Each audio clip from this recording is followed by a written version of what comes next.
أعوذ بالله من الشيطان الرجيم.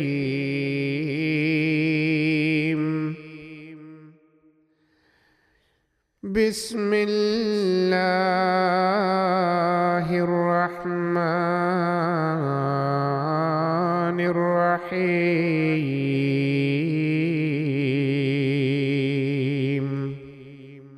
يعتذرون إليكم إذا رجعتم إليهم قل لا تعتذروا لن نؤمن لكم قد نبأنا الله من أخباركم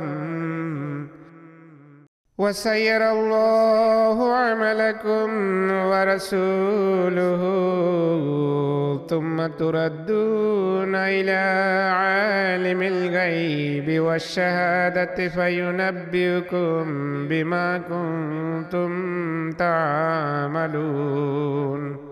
ಯುದ್ಧ ಮುಗಿದು ನೀವು ಅವರ ಬಳಿಗೆ ಮರಳಿದಾಗ ಅವರು ನಿಮ್ಮೊಡನೆ ನೆಪ ಹೇಳುತ್ತಾರೆ. ಹೇಳು, ನೀವು ನೆಪವೇನೂ ಹೇಳಬೇಡಿರಿ. ನಿಮ್ಮಲ್ಲಿ ನಮಗೆ ವಿಶ್ವಾಸವಿಲ್ಲ.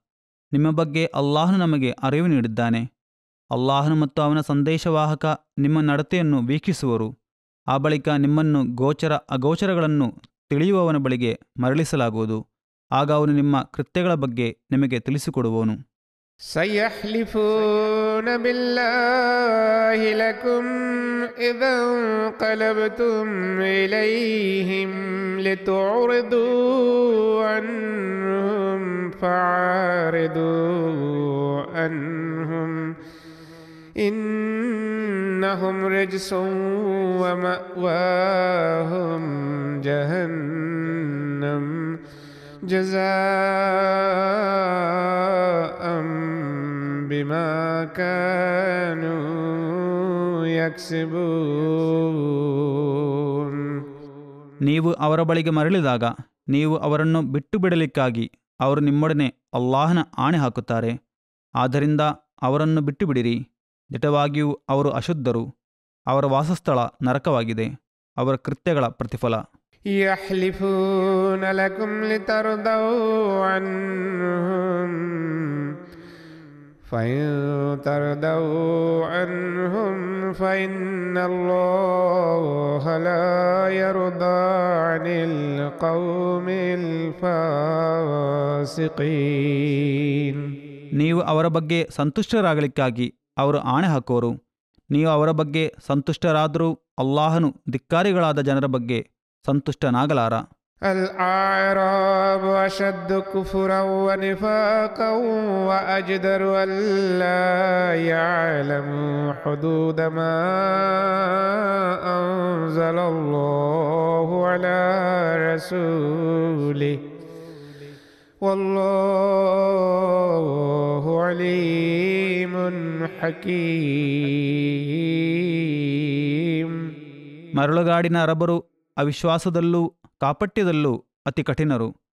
ಅಲ್ಲಾಹನು ತನ್ನ ಸಂದೇಶವಾಹಕನಿಗೆ ಅವತೀರ್ಣಗೊಳಿಸಿದ ಆಜ್ಞೆಗಳನ್ನು ಗ್ರಹಣ ಮಾಡದಿರಲಿಕ್ಕೆ ಅವರು ಹೆಚ್ಚು ಅರ್ಹರಾಗಿದ್ದಾರೆ. ಅಲ್ಲಾಹನು ಎಲ್ಲಾ ಬಲ್ಲವನು, ವಿವೇಕಶಾಲಿಯೂ ಆಗಿದ್ದಾನೆ. ومن الأعراب من يتخذ ما ينفق مغرما ويتربص بكم الدوائر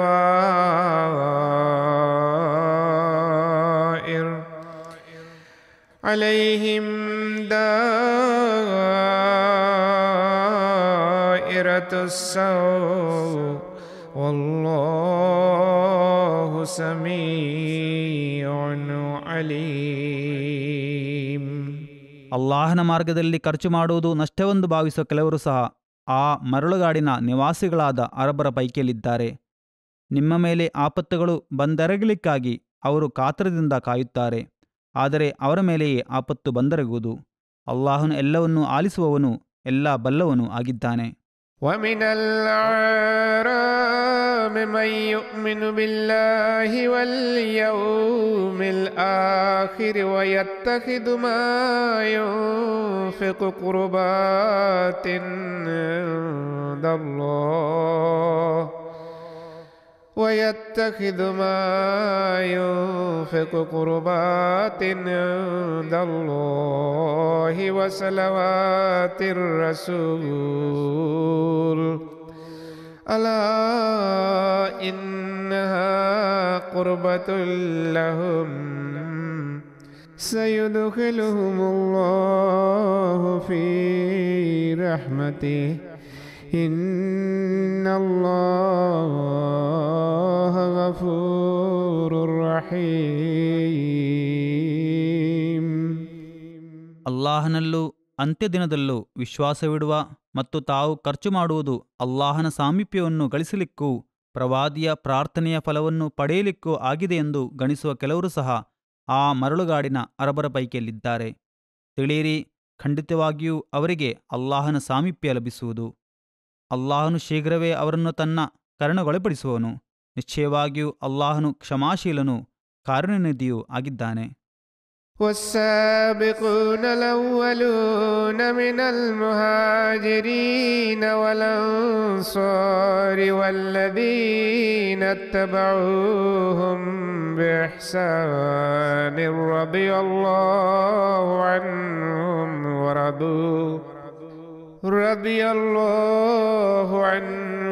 ورضوا عنه وأعد لهم جنات تجري تحتها الأنهار خالدين فيها أبدا ذلك الفوز العظيم. ಮುಹಾಜಿರ್ ಮತ್ತು ಅನ್ಸಾರ್ಗಳ ಪೈಕಿ ಸತ್ಯವಿಶ್ವಾಸದಲ್ಲಿ ಮುಂಚೂಣಿಯಲ್ಲಿರುವ ಮೊದಲ ವಿಶ್ವಾಸಿಗಳ ಬಗ್ಗೆ ಮತ್ತು ಸತ್ಕಾರ್ಯದಲ್ಲಿ ಅವರನ್ನು ಉತ್ತಮ ರೀತಿಯಲ್ಲಿ ಅನುಸರಿಸಿದವರ ಬಗ್ಗೆ ಅಲ್ಲಾಹನು ಸಂಪ್ರೀತನಾಗಿದ್ದಾನೆ. ಅವರು ಅವನ ಬಗ್ಗೆಯೂ ಸಂತುಷ್ಟರು. ಕೆಳಭಾಗದಲ್ಲಿ ಹೊಳೆಗಳು ಹರಿಯುವ ಸ್ವರ್ಗೀಯ ತೋಟಗಳನ್ನು ಅವನವರಿಗೆ ಸಿದ್ಧಪಡಿಸಿಟ್ಟಿದ್ದಾನೆ. ಅವರು ಅಲ್ಲೇ ಸ್ಥಿರವಾಗಿ ನೆಲೆಸುವರು. ಅದೇ ಮಹಾವಿಜಯವು.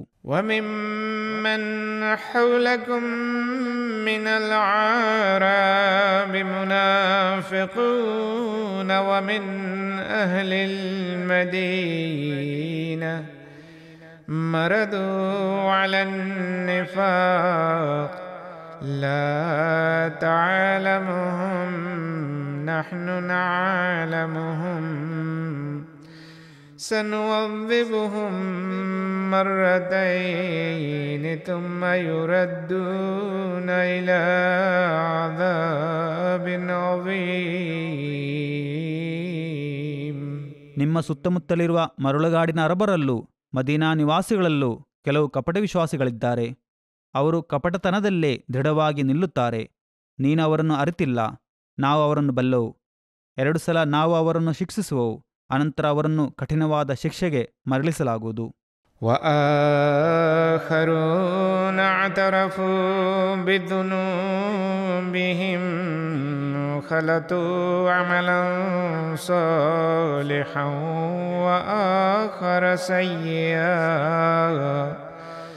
عسى الله أن يتوب عليهم إن الله غفور رحيم. ತಮ್ಮ ತಪ್ಪನ್ನು ಒಪ್ಪಿಕೊಂಡ ಇನ್ನೂ ಕೆಲವರು ಸಹ ಇದ್ದಾರೆ. ಅವರು ಸತ್ಕೃತ್ಯಗಳೊಂದಿಗೆ ಬೇರೆ ಕೆಲವು ದುಷ್ಕೃತ್ಯಗಳನ್ನು ಬೆರೆಸಿರುವವರು. ಅಲ್ಲಾಹನು ಅವರೆಡೆಗೆ ಕಾರುಣ್ಯದಿಂದ ತಿರುಗಬಹುದು. ಖಂಡಿತವಾಗಿಯೂ ಅಲ್ಲಾಹನು ಕ್ಷಮಾಶೀಲನೂ ಕಾರುಣ್ಯನಿಧಿಯೂ ಆಗಿದ್ದಾನೆ. خذ من أموالهم صدقة تطهرهم وتزكيهم بها وصل عليهم إن صلاتك سكن لهم والله سميع عليم. ನೀನು ಸತ್ಯವಿಶ್ವಾಸಿಗಳ ಧನದಿಂದ ದಾನಧರ್ಮಗಳನ್ನು ಸಂಗ್ರಹಿಸು. ಆ ಮೂಲಕ ನೀನು ಅವರನ್ನು ಶುದ್ಧೀಕರಿಸಿ ಅವರ ಅಭಿವೃದ್ಧಿಯ ಮಾರ್ಗವನ್ನು ಸುಗಮಗೊಳಿಸುವೆ.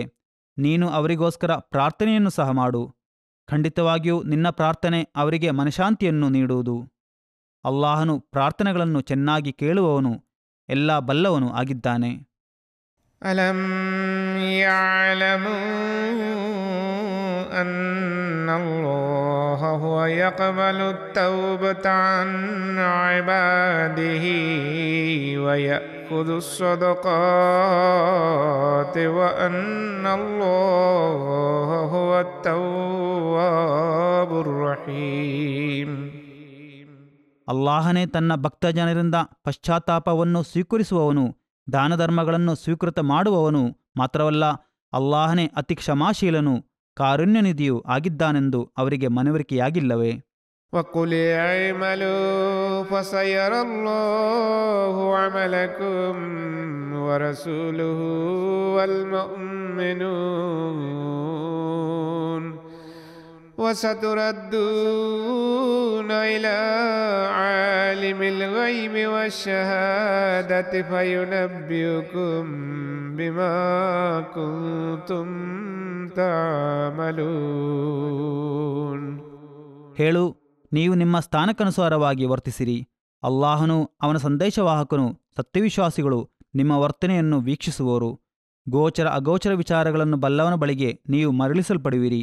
ಆಗ ನಿಮ್ಮ ಕೃತ್ಯಗಳ ಬಗ್ಗೆ ಅವನು ನಿಮಗೆ ತಿಳಿಸಿಕೊಡುವನು. وآخرون مرجون لأمر الله إما يعذبهم وإما يتوب عليهم والله عليم حكيم. ಅಲ್ಲಾಹನ ತೀರ್ಮಾನಕ್ಕಾಗಿ ತಡೆಹಿಡಿಯಲ್ಪಟ್ಟ ಬೇರೆ ಕೆಲವರು ಸಹ ಇದ್ದಾರೆ. ಅವನು ಅವರನ್ನು ಶಿಕ್ಷಿಸಬಹುದು ಅಥವಾ ಅವರ ಮೇಲೆ ಕರುಣೆ ತೋರಿಸಬಹುದು. ಅಲ್ಲಾಹನು ಸರ್ವಜ್ಞನೂ ವಿವೇಕಶಾಲಿಯೂ ಆಗಿದ್ದಾನೆ. والذين اتخذوا مسجدا ضرارا وكفرا وتفريقا بين المؤمنين وإرصادا لمن حارب الله ورسوله من قبل وليحلفن إن أردنا إلا الحسنى والله يشهد إنهم لكاذبون. ಇಸ್ಲಾಮಿಗೆ ಹಾನಿಯುಂಟು ಮಾಡಲಿಕ್ಕೂ ಅವಿಶ್ವಾಸವನ್ನು ಬಲಪಡಿಸಲಿಕ್ಕೂ ವಿಶ್ವಾಸಿಗಳ ಮಧ್ಯೆ ಒಡಕನ್ನುಂಟು ಮಾಡಲಿಕ್ಕೂ ಅಲ್ಲಾಹ ಮತ್ತು ಅವನ ಸಂದೇಶವಾಹಕನೊಡನೆ ಇದಕ್ಕಿಂತ ಮೊದಲು ಯುದ್ಧ ಮಾಡಿದವನಿಗೆ ಆಶ್ರಯ ನೀಡಲಿಕ್ಕೂ ಬೇಕಾಗಿ ಒಂದು ಆರಾಧನಾಲಯವನ್ನು ನಿರ್ಮಿಸಿದವರು ಸಹ ಆ ಕಪಟಿ ವಿಶ್ವಾಸಿಗಳ ಪೈಕಿಯಲ್ಲಿದ್ದಾರೆ. ನಾವು ಒಳಿತುವಿನ ಬೇರೇನನ್ನು ಉದ್ದೇಶಿಸುವುದಿಲ್ಲ ಎಂದು ಅವರು ಖಂಡಿತವಾಗಿಯೂ ಸತ್ಯ ಪ್ರಮಾಣ ಮಾಡುತ್ತಾರೆ. ಅವರು ಸುಳ್ಳು ಹೇಳುತ್ತಿದ್ದಾರೆಂಬುದಕ್ಕೆ ಅಲ್ಲಾಹನೇ ಸಾಕ್ಷಿಯಾಗಿದ್ದಾನೆ. ಲಾ ತಕುಂ ಫೀಹಿ ಅಬದಾ ಲಮಸ್ಜಿದುನ್ ಉಸ್ಸಿಸ ಅಲಾ ತಕ್ವಾ ಮಿನ್ ಅವ್ವಲಿ ಯೌಮಿನ್ ಹಕ್ಕು ಅನ್ ತಕೂಮ فيه رجال يحبون أن يتطهروا والله يحب المطهرين.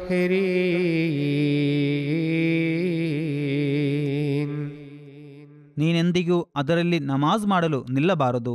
ಖಂಡಿತವಾಗಿಯೂ ಪ್ರಥಮ ದಿನದಿಂದಲೇ ದೇವಭಕ್ತಿಯ ಅಡಿಪಾಯದಲ್ಲಿ ಸ್ಥಾಪಿಸಲ್ಪಟ್ಟ ಮಸೀದಿಯೇ ನಮಾಜಿಗೆ ನಿಲ್ಲಲು ನಿನಗೆ ಅತ್ಯಂತ ಅರ್ಹವಾದುದು. ಅಲ್ಲಿ ಪರಿಶುದ್ಧರಾಗಲು ಬಯಸುವ ಜನರಿದ್ದಾರೆ. ಪರಿಶುದ್ಧರನ್ನು ಅಲ್ಲಾಹನು ಪ್ರೀತಿಸುತ್ತಾನೆ.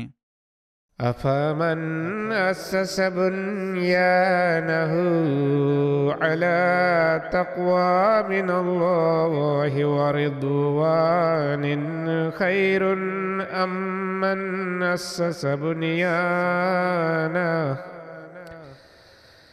أمن أسس بنيانه على شفا جرف هار فانهار به في نار جهنم والله لا يهدي القوم الظالمين.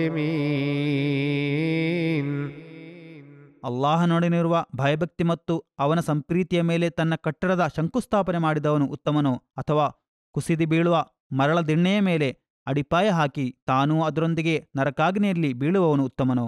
ಅಧರ್ಮಿಗಳಾದ ಜನರನ್ನು ಅಲ್ಲಾಹನು ಸತ್ಪಥದಲ್ಲಿ ನಡೆಸುವುದಿಲ್ಲ. لا يزال بنيانهم الذي بنوا ريبة في قلوبهم إلا أن تقطع قلوبهم والله عليم حكيم. ಅವರ ಹೃದಯಗಳು ಒಡೆದು ಚೂರು ಚೂರಾಗುವವರೆಗೂ ಅವರ ಆ ಕಟ್ಟಡ ಅವರ ಹೃದಯಗಳ ಅಸ್ವಾಸ್ಥ್ಯಕ್ಕೆ ಹೇತುವಾಗುತ್ತಲೇ ಇರುವುದು. ಅಲ್ಲಾಹನು ಸರ್ವಜ್ಞನೂ ವಿವೇಕಶಾಲಿಯೂ ಆಗಿದ್ದಾನೆ. إن الله اشترى من المؤمنين أنفسهم وأموالهم بأن لهم الجنة يقاتلون في سبيل الله فيقتلون ويقتلون وعدا عليه حقا في التوراة والإنجيل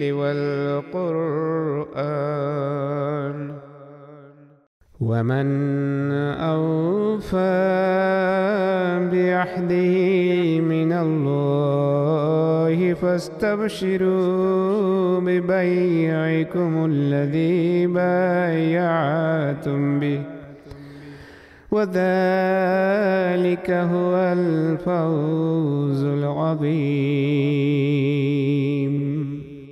ಸ್ವರ್ಗ ನೀಡಲಾಗುವುದೆಂಬ ಭರವಸೆಯ ಮೇಲೆ ಸತ್ಯವಿಶ್ವಾಸಿಗಳಿಂದ ಅಲ್ಲಾಹನು ಅವರ ಜೀವವನ್ನು ಸಂಪತ್ತನ್ನು ಖರೀದಿಸಿರುವನು. ಅಲ್ಲಾಹನ ಮಾರ್ಗದಲ್ಲಿ ಅವರು ಹೋರಾಡುತ್ತಾರೆ, ಅವರು ಶತ್ರುಗಳನ್ನು ಕೊಲ್ಲುತ್ತಾರೆ, ಕೆಲವೊಮ್ಮೆ ಅವರು ಕೊಲ್ಲಲ್ಪಡುತ್ತಾರೆ. ಇದು ಸತ್ಯವಾದ ವಾಗ್ದಾನವಾಗಿದ್ದು ಅಲ್ಲಾಹನು ಅದರ ನೆರವೇರಿಕೆಯ ಬಗ್ಗೆ ತೌರಾತ್, ಇಂಜೀಲ್ ಮತ್ತು ಕುರ್ಆನಿನಲ್ಲಿ ಪ್ರಸ್ತಾಪಿಸಿದ್ದಾನೆ. ವಾಗ್ದಾನವನ್ನು ಈಡೇರಿಸುವುದರಲ್ಲಿ ಅಲ್ಲಾಹನಿಗಿಂತ ಉತ್ತಮನು ಯಾರು? ಆದ್ದರಿಂದ ಅಲ್ಲಾಹನೊಂದಿಗೆ ನೀವು ಮಾಡಿದ ವ್ಯಾಪಾರದ ಬಗ್ಗೆ ಸಂತೋಷಪಡಿರಿ, ಅದೇ ಮಹಾ ವಿಜಯವಾಗಿದೆ.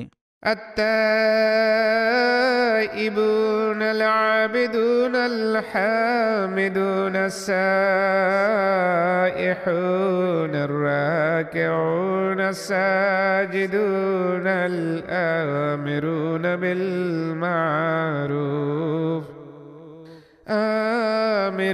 بالمعروف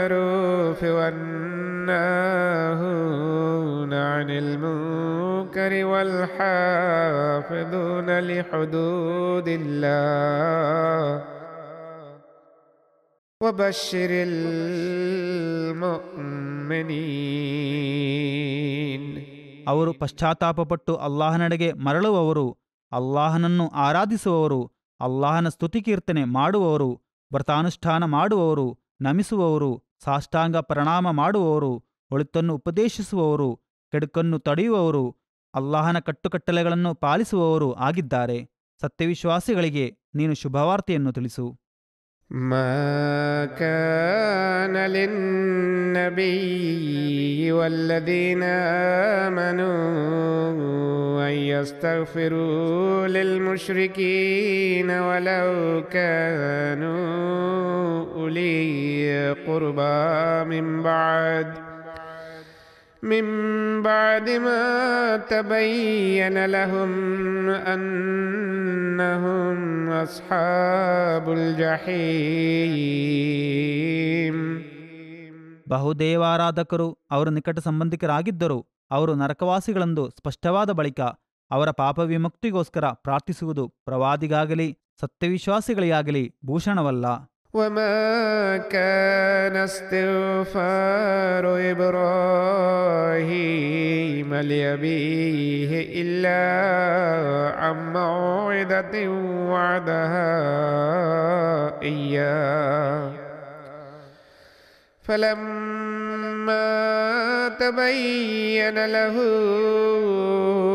أنه عدو لله تبرأ منه إن إبراهيم لأواه حليم. ಇಬ್ರಾಹಿಂ ತನ್ನ ತಂದೆಯ ಪಾಪ ವಿಮುಕ್ತಿಗೋಸ್ಕರ ಪ್ರಾರ್ಥಿಸಿರಲಿಲ್ಲ, ಅವರು ಮುಂಚೆ ಆತನೊಡನೆ ಮಾಡಿದ ಒಂದು ವಾಗ್ದಾನ ಮೇರೆಗೆ ಹೊರತು. ಆದರೆ ಆತನು ಅಲ್ಲಾಹನ ಶತ್ರುವೆಂದು ಅವರಿಗೆ ಸ್ಪಷ್ಟವಾಗಿ ಮನವರಿಕೆಯಾದಾಗ ಅದರಿಂದ ಅವರು ಅಗಲಿದರು. ಇಬ್ರಾಹಿಮರಾದರೂ ನಿಶ್ಚಯವಾಗಿಯೂ ಕೋಮಲ ಹೃದಯ ಹಾಗೂ ಸಹನಶೀಲರಾಗಿದ್ದರು. وما كان الله ليضل قوما بعد إذ هداهم حتى يبين لهم ما يتقون إن الله بكل شيء عليم. ಅಲ್ಲಾಹನು ಒಂದು ಜನಾಂಗಕ್ಕೆ ಮಾರ್ಗದರ್ಶನ ಮಾಡಿದ ಬಳಿಕ ಅವರು ತಮ್ಮನ್ನು ಸಂರಕ್ಷಿಸಿಕೊಳ್ಳಲು ವಹಿಸಬೇಕಾದ ಜಾಗರೂಕತೆಗಳ ಬಗ್ಗೆ ಅವರಿಗೆ ಸ್ಪಷ್ಟಪಡಿಸುವ ತನಕ ಅವರನ್ನು ಮಾರ್ಗಭ್ರಂಶರೆಂದು ವಿಧಿಸುವುದು ಅವನ ರೂಢಿಯಲ್ಲ. ಖಂಡಿತವಾಗಿಯೂ ಅಲ್ಲಾಹನು ಎಲ್ಲಾ ವಿಚಾರಗಳನ್ನು ಚೆನ್ನಾಗಿ ಬಲ್ಲವನಾಗಿದ್ದಾನೆ. ಇನ್ನಲ್ಲಾಹ ಲಹು ಮುಲ್ಕು ಸ್ಸಮಾವಾತಿ ವಲ್ ಅರ್ದ್ ಯುಹ್ಯೀ ವಯುಮೀತ್ ವಮಾ ಲಕುಂ ಮಿನ್ ದೂನಿಲ್ಲಾಹಿ ಮಿನ್ ವಲಿಯ್ಯಿನ್ ವಲಾ ನಸೀರ್. ಖಂಡಿತವಾಗಿಯೂ ಆಕಾಶಗಳ ಮತ್ತು ಭೂಮಿಯ ಆಧಿಪತ್ಯ ಅಲ್ಲಾಹನಿಗಿದೆ. ಅವನು ಜೀವಂತಗೊಳಿಸುತ್ತಾನೆ ಹಾಗೂ ಮೃತಪಡಿಸುತ್ತಾನೆ. ಅಲ್ಲಾಹನ ಹೊರತು ನಿಮಗೆ ಮಿತ್ರನಾಗಲಿ ಸಹಾಯಕನಾಗಲಿ ಇಲ್ಲ. لقد تاب الله على النبي والمهاجرين والأنصار الذين اتبعوه في ساعة العسرة من بعد ما كاد يزيغ قلوب فريق منهم ثم تاب عليهم إنه بهم رؤوف رحيم. ನಿಜವಾಗಿಯೂ ಅಲ್ಲಾಹನು ಪ್ರವಾದಿಯ ಮೇಲೂ ವಿಶ್ವಾಸಿಗಳಲ್ಲಿ ಒಂದು ಗುಂಪಿನವರ ಹೃದಯಗಳು ವಿಚಲಿತವಾದ ಕಾರಣದಿಂದ ಪ್ರವಾದಿ ಸಂಕಷ್ಟಾವಸ್ಥೆಯಲ್ಲಿದ್ದ ಸಂದರ್ಭದಲ್ಲಿ ಅವರನ್ನು ಅನುಸರಿಸಿದ ಮುಹಾಜಿರ್ ಮತ್ತು ಅನ್ಸಾರಗಳ ಮೇಲೂ ಬಲುದೊಡ್ಡ ಕರುಣೆ ತೋರಿಸಿದ್ದಾನೆ ಮತ್ತು ಅವನು ಅವರ ಮೇಲೆ ಕರುಣೆ ತೋರಿಸಿದನು. ನಿಶ್ಚಯವಾಗಿಯೂ ಅವನು ಅವರ ಮೇಲೆ ವಾತ್ಸಲ್ಯವುಳ್ಳವನು, ಕಾರುಣ್ಯನಿಧಿಯೂ ಆಗಿದ್ದಾನೆ. وعلى الثلاثة الذين خلفوا حتى إذا ضاقت عليهم الأرض بما رحبت وضاقت عليهم أنفسهم وظنوا أن لا ملجأ من الله إلا إليه ثم تاب عليهم ليتوبوا إن الله هو التواب الرحيم. ಹಿಂದೆ ಉಳಿದುಬಿಟ್ಟಿದ್ದ ಆ ಮೂವರ ಮೇಲೂ ಅವನು ಕರುಣೆ ತೋರಿಸಿದ್ದಾನೆ. ಭೂಮಿ ವಿಶಾಲವಾಗಿದ್ದರೂ ಅದು ಅವರಿಗೆ ಸಂಕುಚಿತಗೊಂಡು ಅವರ ಜೀವವೇ ಅವರಿಗೆ ಭಾರವೆನಿಸಿ ಅಲ್ಲಾಹನ ಕೋಪದಿಂದ ಪಾರಾಗಲು ಅವನ ಅಭಯವನ್ನೇ ಪಡೆಯುವುದು ಹೊರತು ಬೇರೆ ಉಪಾಯವಿಲ್ಲವೆಂದು ಅವರಿಗೆ ಮನವರಿಕೆಯಾಗುವಂತೆ ಅವರ ಸ್ಥಿತಿ ಇತ್ತು. ಅನಂತರ ಅವರು ಪಶ್ಚಾತ್ತಾಪ ಪಡಲಿಕ್ಕಾಗಿ ಅಲ್ಲಾಹನು ಅವರೆಡೆಗೆ ಕಾರುಣ್ಯದಿಂದ ತಿರುಗಿದನು. ಖಂಡಿತವಾಗಿಯೂ ಅಲ್ಲಾಹನು ಪಶ್ಚಾತ್ತಾಪ ಸ್ವೀಕರಿಸುವವನು, ಕಾರುಣ್ಯನಿಧಿಯೂ ಆಗಿದ್ದಾನೆ. ಯಾ ಅಯ್ಯುಹಲ್ಲದೀನ ಆಮನು ತಖುಲ್ಲಾಹ ವಕೂನು ಮಅಸ್ಸಾದಿಕೀನ್. ಎಲೇ ಸತ್ಯವಿಶ್ವಾಸಿಗಳೇ, ಅಲ್ಲಾಹನಿಗೆ ಭಯಭಕ್ತಿ ತೋರಿಸಿರಿ ಹಾಗೂ ಸತ್ಯಸಂಧರ ಪೈಕಿಯವರಾಗಿರಿ.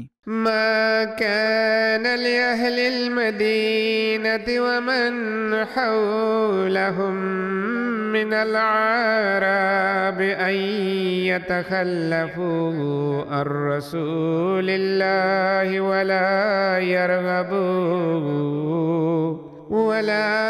يرغبوا بأنفسهم عن نفسه ذلك بأنهم لا يصيبهم ظمأ ولا نصب ولا مخمصة في سبيل الله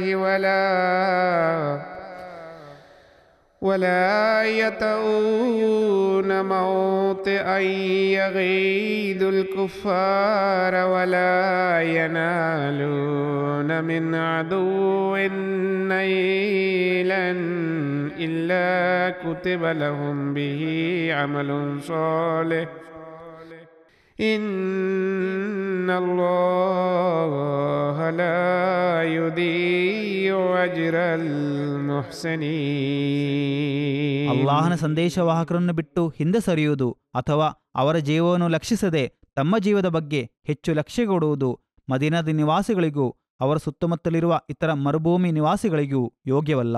ಏಕೆಂದರೆ ಅಲ್ಲಾಹನ ಮಾರ್ಗದಲ್ಲಿ ಅವರಿಗೆ ಉಂಟಾಗುವ ದಾಹ, ಆಯಾಸ, ಹಸಿವೆ ಮತ್ತು ಅವಿಶ್ವಾಸಿಗಳ ಕೋಪಕ್ಕೆ ಗುರಿಯಾಗುವ ರೀತಿಯ ಅವರ ಕಾರ್ಯವಿಧಾನ, ಶತ್ರುಗಳ ಮೇಲೆ ಅವರು ಸಾಧಿಸುವ ವಿಜಯ, ಇವೆಲ್ಲ ಅವರ ಸತ್ಕರ್ಮವೊಂದು ದಾಖಲಿಸಲ್ಪಡದೇ ಇರುವುದಿಲ್ಲ. ಖಂಡಿತವಾಗಿಯೂ ಅಲ್ಲಾಹನು ಸತ್ಕಾರ್ಯ ಮಾಡುವವರ ಪ್ರತಿಫಲ ನಷ್ಟವಾಗಲು ಬಿಡುವುದಿಲ್ಲ. ولا ينفقون نفقة صغيرة ولا كبيرة ولا يقطعون واديا إلا كتب لهم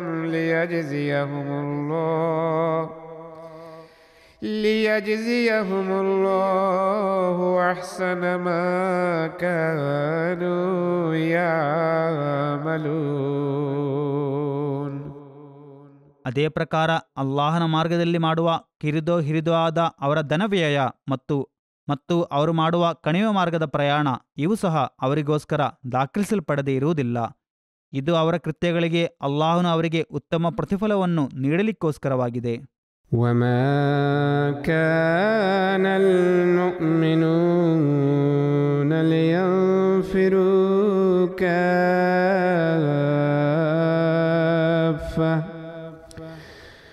فلولا نفر من كل فرقة منهم طائفة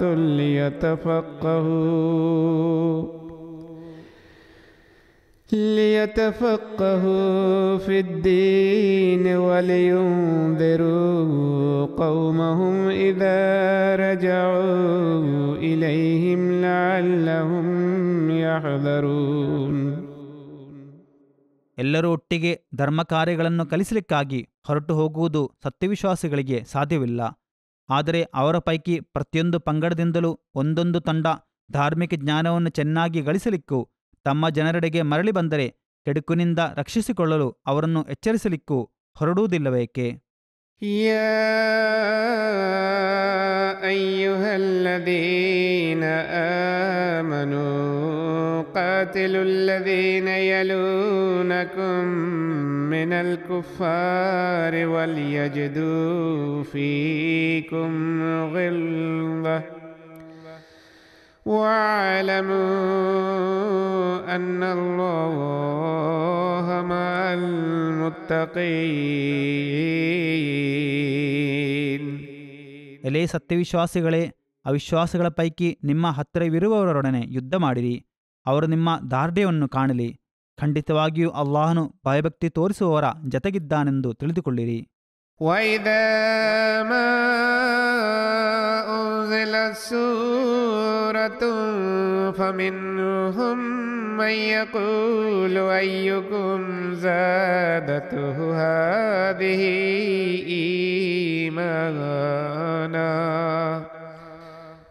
فَأَمَّا الذين آمنوا فزادتهم إيمانا وهم يستبشرون. ಕುರ್ಆನಿನ ಒಂದು ಅಧ್ಯಾಯ ಅವತೀರ್ಣವಾದರೆ ಇದು ನಿಮ್ಮಲ್ಲಿ ಯಾರ ವಿಶ್ವಾಸವನ್ನು ವೃದ್ಧಿಗೊಳಿಸಿದೆ ಎಂದು ಕೇಳುವ ಕೆಲವರು ಅವರಲ್ಲಿದ್ದಾರೆ. ವಿಶ್ವಾಸಿಗಳ ಬಗ್ಗೆ ಹೇಳುವುದಾದರೆ ಅದು ಅವರ ವಿಶ್ವಾಸವನ್ನು ವೃದ್ಧಿಗೊಳಿಸಿದೆ, ಅವರು ಅದರಿಂದ ಸಂತೋಷಭರಿತರಾಗುತ್ತಾರೆ. وأما الذين في قلوبهم مرض فزادتهم رجسا إلى رجسهم وماتوا وهم كافرون. ಆದರೆ ತಮ್ಮ ಹೃದಯಗಳಲ್ಲಿ ರೋಗವಿರುವವರ ಬಗ್ಗೆ ಹೇಳುವುದಾದರೆ ಅದು ಅವರ ಮೊದಲೇ ಇರುವ ಮಾಲಿನ್ಯಕ್ಕೆ ಇನ್ನೂ ಹೆಚ್ಚು ಮಾಲಿನ್ಯವನ್ನು ಸೇರಿಸುತ್ತದೆ, ಅವರು ಅವಿಶ್ವಾಸಿಗಳಾಗಿಯೇ ಮರಣಪಡುವರು.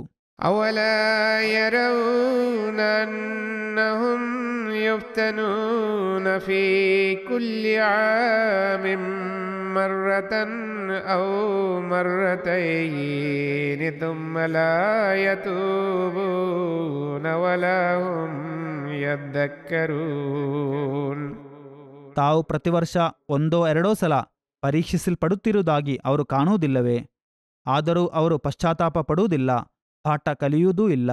وإذا ما أنزلت سورة نظر بعضهم إلى بعض هل يراكم من أحد ثم انصرفوا صرف الله قلوبهم بأنهم قوم لا يفقهون. ಒಂದು ಅಧ್ಯಾಯ ಅವತೀರ್ಣವಾದರೆ ಅವರು ಪರಸ್ಪರ ನೋಡಿ ಹೇಳುವರು, ನಿಮ್ಮನ್ನು ಯಾರಾದರೂ ಕಾಣುವುದಿಲ್ಲವಷ್ಟೇ. ಅನಂತರ ಅವರು ಹೊರಟು ಹೋಗುತ್ತಾರೆ. ಅಲ್ಲಾಹನು ಅವರ ಹೃದಯಗಳನ್ನು ತಿರುಚಿಬಿಟ್ಟಿದ್ದಾನೆ, ಏಕೆಂದರೆ ಅವರು ತಿಳಿಗೇಡಿಗಳಾಗಿದ್ದಾರೆ. لقد جاءكم رسول من أنفسكم عزيز عليه ما عنتم حريص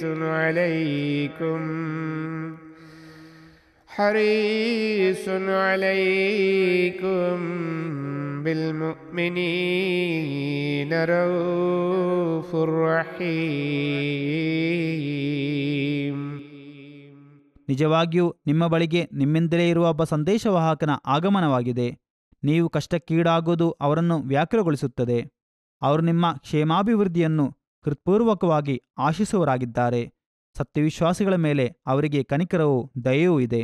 فإن تولوا فقل حسبي الله لا إله إلا هو عليه توكلت وهو رب العرش العظيم.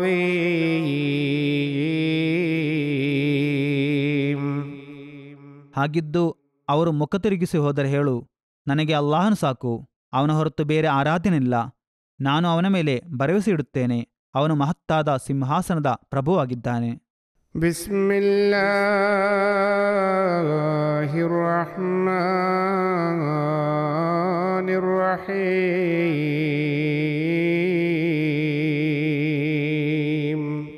ಪರಮ ದಯಾವಂತನು ಕಾರುಣ್ಯನಿಧಿಯೂ ಆದ ಅಲ್ಲಾಹನ ನಾಮದಿಂದ.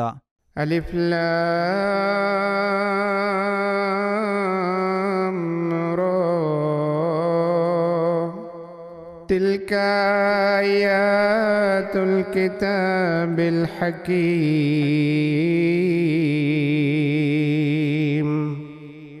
ಅಲಿಫ್ ಲಾಮ್ ರಾ ಇವು ಜ್ಞಾನಪೂರ್ಣ ಗ್ರಂಥದ ವಚನಗಳಾಗಿವೆ.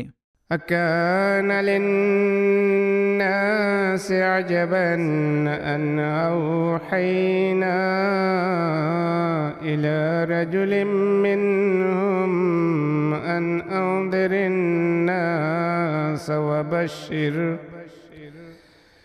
وبشر الذين آمنوا أن لهم قدم صدق عند ربهم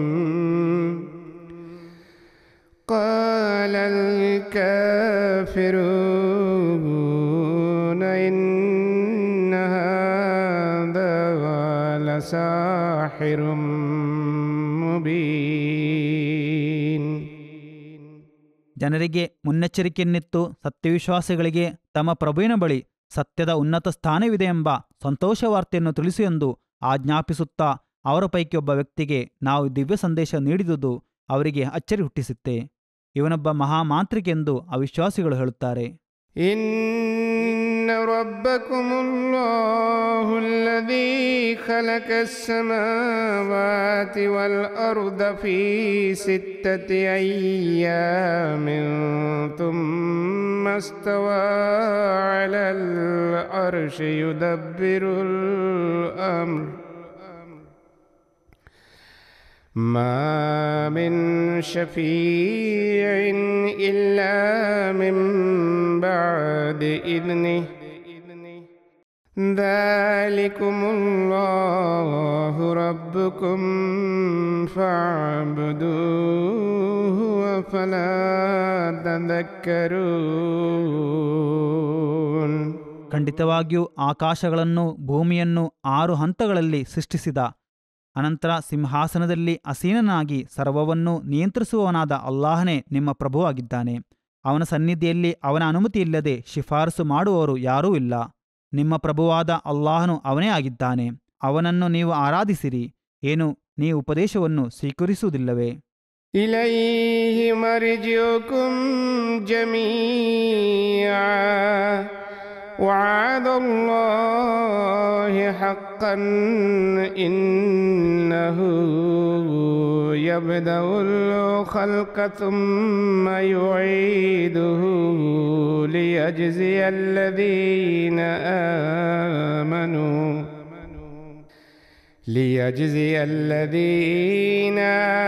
آمنوا وعملوا الصالحات بالقسط والذين كفروا لهم شراب من حميم وعذاب أليم بما كانوا يكفرون. ನಿಮ್ಮೆಲ್ಲರ ಮರಳುವಿಕೆ ಅವನ ಬಳಿಗೆಯೇ ಆಗಿದೆ. ಅಲ್ಲಾಹನ ವಾಗ್ದಾನ ಸತ್ಯವಾದುದು. ಅವನೇ ಸೃಷ್ಟಿಯನ್ನು ಆರಂಭಿಸುತ್ತಾನೆ ಮತ್ತು ಅವನೇ ಅದನ್ನು ಪುನರಾವರ್ತಿಸುತ್ತಾನೆ.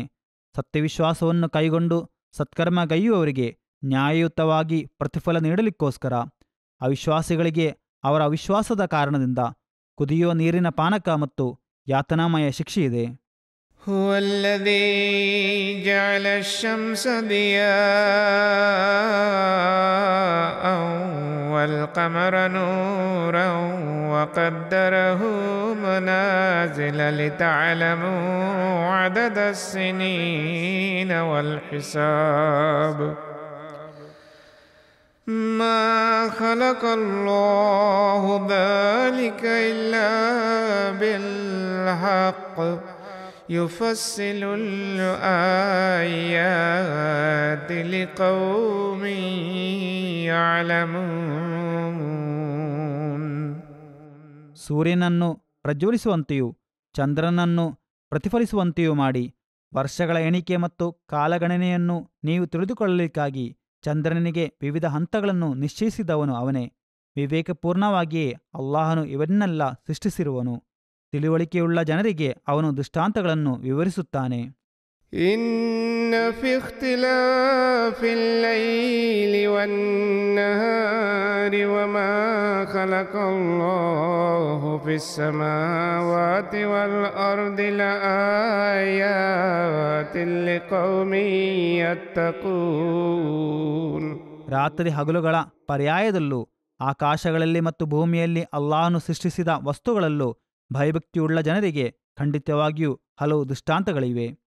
إن الذين لا يرجون لقاءنا ورضوا بالحياة الدنيا واطمأنوا بها والذين هم عن آياتنا غافلون.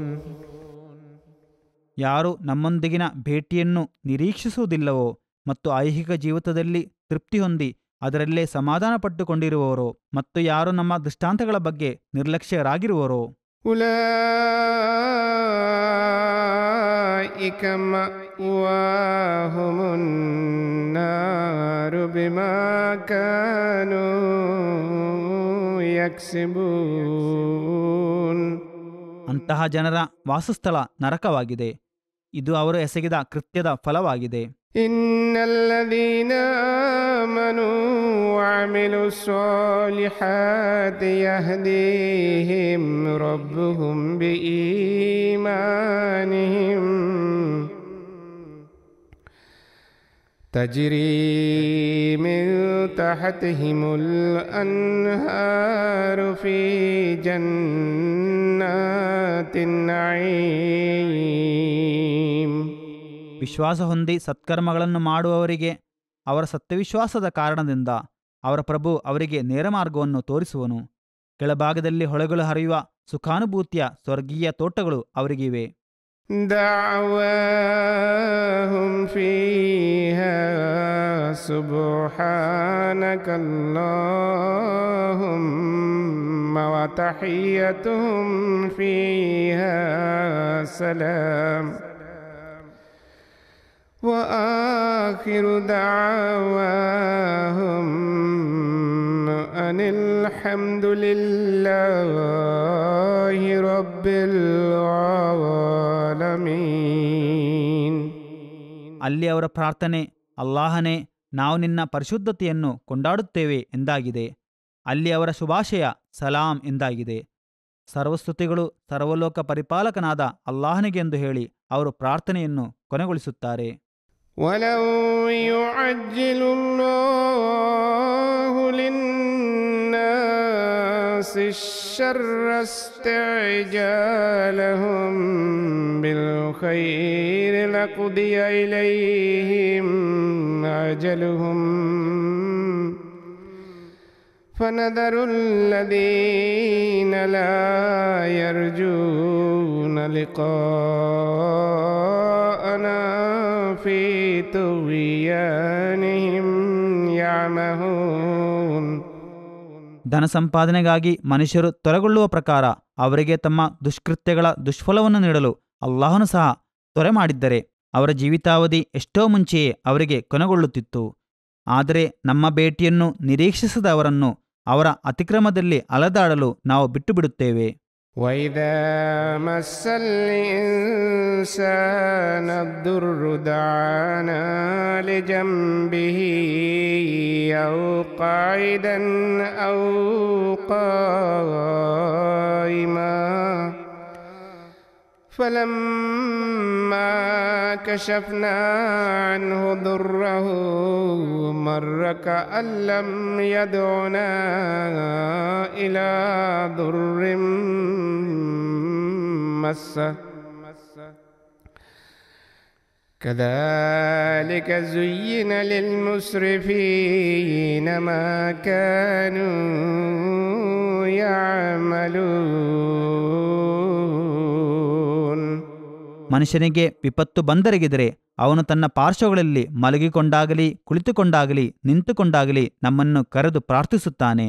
ಹಾಗೆ ಅವನ ವಿಪತ್ತನ್ನು ನಾವು ಅವನಿಂದ ನಿವಾರಿಸಿದರೆ ತನಗೆ ಬಂದೆರಗಿದ ವಿಪತ್ತನ್ನು ಹೋಗಲಾಡಿಸಲು ಅವನು ನಮ್ಮೊಡನೆ ಪ್ರಾರ್ಥಿಸಲೇ ಇಲ್ಲವೆಂಬಂತೆ ನಡೆದು ಬಿಡುತ್ತಾನೆ.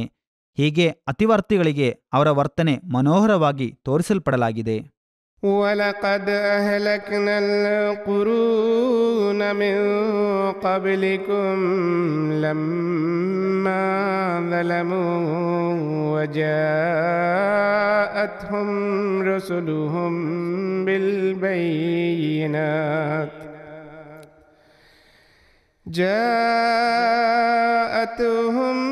رسلهم بالبينات وما كانوا ليؤمنوا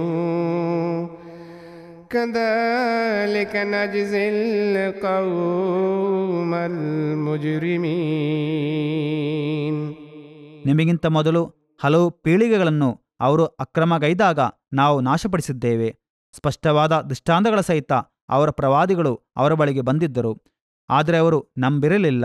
ಈ ಪ್ರಕಾರ ಅಪರಾಧಿಗಳಿಗೆ ನಾವು ಪ್ರತಿಫಲ ನೀಡುತ್ತೇವೆ. ثم جعلناكم خلائف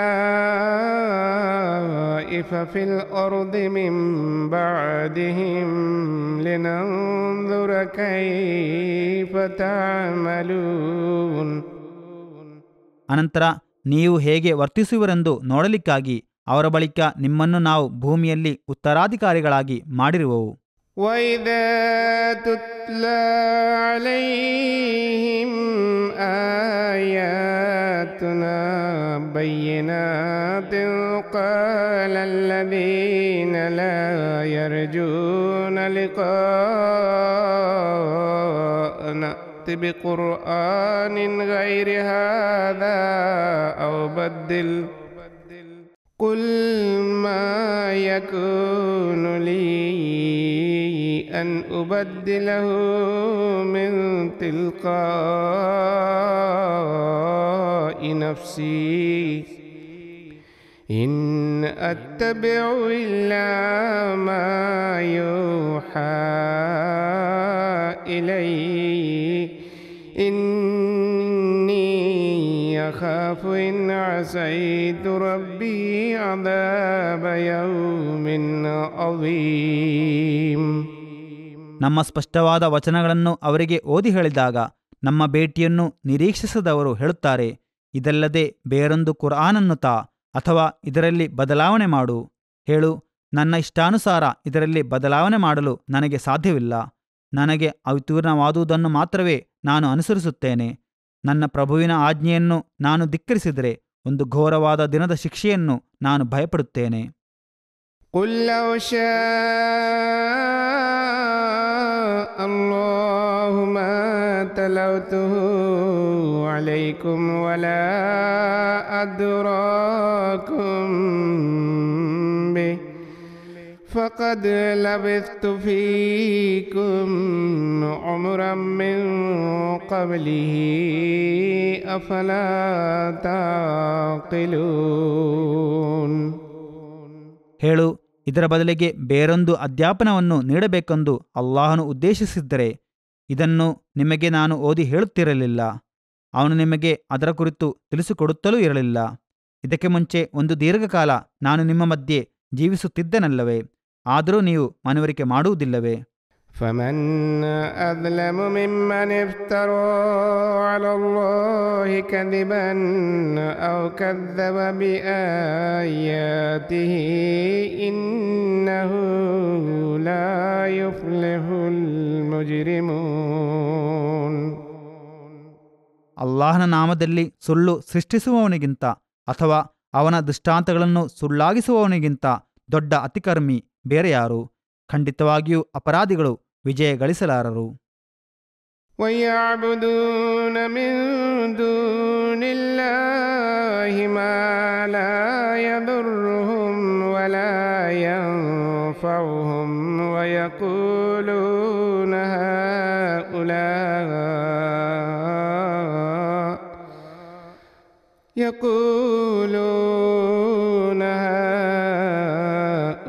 هؤلاء شفعاؤنا عند الله قل أتنبئون الله بما لا يعلم في السماوات ولا في الأرض سبحانه وتعالى عما يشركون. ಅವರು ಅಲ್ಲಾಹನನ್ನು ಬಿಟ್ಟು ತಮಗೆ ಉಪದ್ರವನ್ನಾಗಲಿ ಉಪಕಾರವನ್ನಾಗಲಿ ಮಾಡದವುಗಳನ್ನು ಆರಾಧಿಸುತ್ತಾರೆ. ಇವರು ಅಲ್ಲಾಹನ ಸನ್ನಿಧಿಯಲ್ಲಿ ನಮ್ಮ ಶಿಫಾರಸುಗಾರರಾಗಿದ್ದಾರೆ ಎಂದು ಅವರು ಹೇಳುತ್ತಾರೆ. ಹೇಳು, ಆಕಾಶಗಳಲ್ಲಿ ಮತ್ತು ಭೂಮಿಯಲ್ಲಿ ಅಲ್ಲಾಹನು ತಿಳಿದಿಲ್ಲದ ವಿಚಾರದ ಕುರಿತು ನೀವು ಅವನಿಗೆ ತಿಳಿಸಿಕೊಡುತ್ತೀರೋ? ಅವರು ಅವನಿಗೆ ಸಹಭಾಗಿಗಳಾಗಿ ಮಾಡುವವುಗಳಿಂದಲ್ಲ ಅವನು ಪರಿಶುದ್ಧನೂ ಮಹೋನ್ನತನೂ ಆಗಿದ್ದಾನೆ. وما كان الناس إلا أمة واحدة فاختلفوا ولولا كلمة سبقت من ربك لقضي بينهم فيما فيه يختلفون. ಮಾನವರೆಲ್ಲರೂ ಒಂದೇ ಸಮುದಾಯವಾಗಿದ್ದರು. ಅನಂತರ ಅವರು ಬೇರೆ ಬೇರೆಯಾದರು. ನಿನ್ನ ಪ್ರಭುವಿನಿಂದ ಇದಕ್ಕೆ ಮೊದಲೇ ನಿರ್ಣಯಿಸಲ್ಪಟ್ಟ ಒಂದು ವಚನವು ಇಲ್ಲದಿರುತ್ತಿದ್ದರೆ ಅವರು ಭಿನ್ನಾಭಿಪ್ರಾಯ ಹೊಂದಿರುವ ವಿಚಾರಗಳಲ್ಲಿ ಅವರ ಮಧ್ಯೆ ಈಗಾಗಲೇ ತೀರ್ಮಾನ ಮಾಡಲಾಗುತ್ತಿತ್ತು. ويقولون لولا أنزل عليه آية من ربه فقل إنما الغيب لله فانتظروا إني معكم من المنتظرين. ಅವನಿಗೆ ತನ್ನ ಪ್ರಭುವಿನಿಂದ ಒಂದು ದೃಷ್ಟಾಂತವೇಕೆ ಅವತೀರ್ಣವಾಗಲಿಲ್ಲ ಎಂದು ಅವರು ಕೇಳುತ್ತಾರೆ. ಹೇಳು, ಅಗೋಚರ ವಿಚಾರಗಳ ಕುರಿತಿರುವ ಜ್ಞಾನ ಅಲ್ಲಾಹನಿಗೆ ಮಾತ್ರವಿದೆ. ಆದ್ದರಿಂದ ನೀವು ನಿರೀಕ್ಷಿಸಿರಿ, ನಾನು ಸಹ ನಿಮ್ಮ ಜೊತೆಯಲ್ಲಿ ನಿರೀಕ್ಷಿಸುತ್ತೇನೆ. وَإِذَا أَذَقْنَا النَّاسَ رَحْمَةً مِّن بَعْدِ ضَرَّاءٍ مَسَّتْهُمْ إِذَا لَهُم مَّكْرٌ فِي آيَاتِنَا قُلِ اللَّهُ أَسْرَعُ مَكْرًا إِنَّ رُسُلَنَا يَكْتُبُونَ مَا تَمْكُرُونَ. ಮನುಷ್ಯರಿಗೆ ಒಂದು ವಿಪತ್ತು ಬಂದೆರಗಿದ ನಂತರ ನಾವು ಅವರನ್ನು ಕೃಪೆಗೆ ಒಳಪಡಿಸಿದರೆ ಅಗೋ ಅವರು ಆಗ ನಮ್ಮ ದೃಷ್ಟಾಂತಗಳ ವಿಚಾರದಲ್ಲಿ ಅದಕ್ಕೆ ವಿರುದ್ಧವಾಗಿ ಕುತಂತ್ರ ಹೂಡುತ್ತಾರೆ. ಹೇಳು, ಅಲ್ಲಾಹನು ಶೀಘ್ರವಾಗಿ ಪ್ರತಿತಂತ್ರ ಹೂಡುವವನಾಗಿದ್ದಾನೆ. ಖಂಡಿತವಾಗಿಯೂ ನಮ್ಮ ದೂತರು ನೀವು ಹೂಡುವ ಕುತಂತ್ರಗಳನ್ನೆಲ್ಲ ದಾಖಲಿಸಿಡುತ್ತಾರೆ. هو الذي يسيركم في البر والبحر حتى إذا كنتم في الفلك وجرين بهم بريح طيبة فرحوا بها جاءتها ريح عاصف وجاءهم الموج من كل مكان وظنوا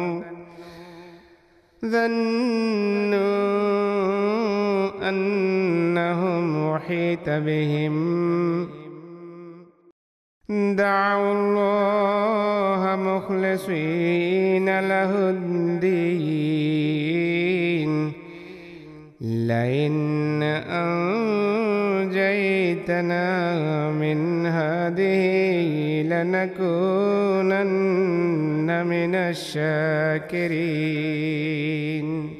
ನೀವು ನೆಲದಲ್ಲೂ ಜಲದಲ್ಲೂ ಸಂಚರಿಸುವಂತೆ ಸೌಲಭ್ಯವನ್ನು ಒದಗಿಸಿದವನು ಅವನೇ.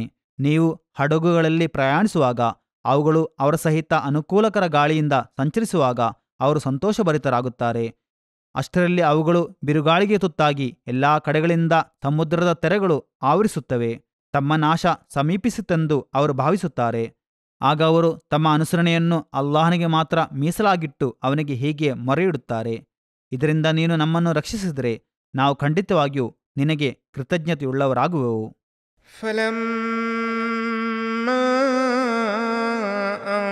جاءهم إذا هم يبغون في الأرض بغير الحق يا أيها الناس إنما بغيكم على أنفسكم متاع الحياة الدنيا ثم إلينا مرجعكم فننبئكم بما كنتم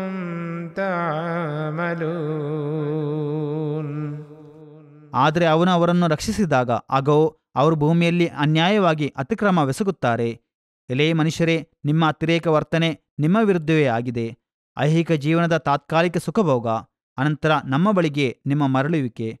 ಆಗ ನಿಮ್ಮ ಕೃತ್ಯಗಳ ಬಗ್ಗೆ ನಾವು ನಿಮಗೆ ತಿಳಿಸಿಕೊಡುವೆವು.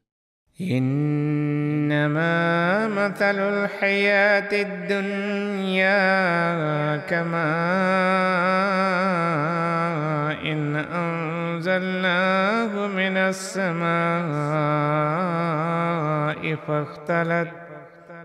فاختلط به نبات الأرض مما يأكل الناس والأنعام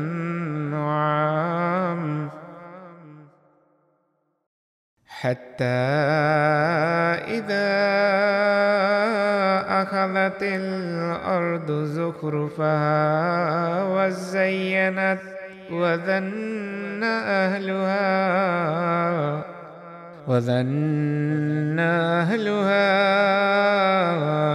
أنهم قادرون عليها أتاها أمرنا ليلا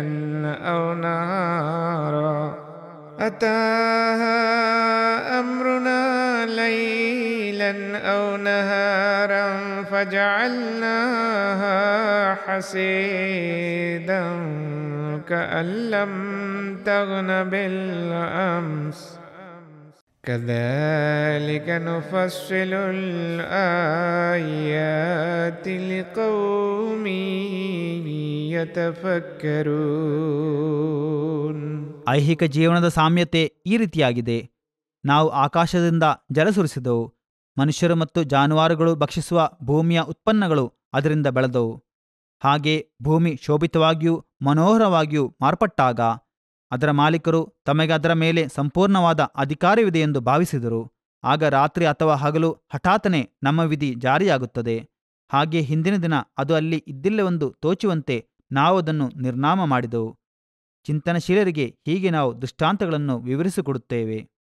والله يدعو إلى دار السلام ويهدي من يشاء إلى صراط مستقيم.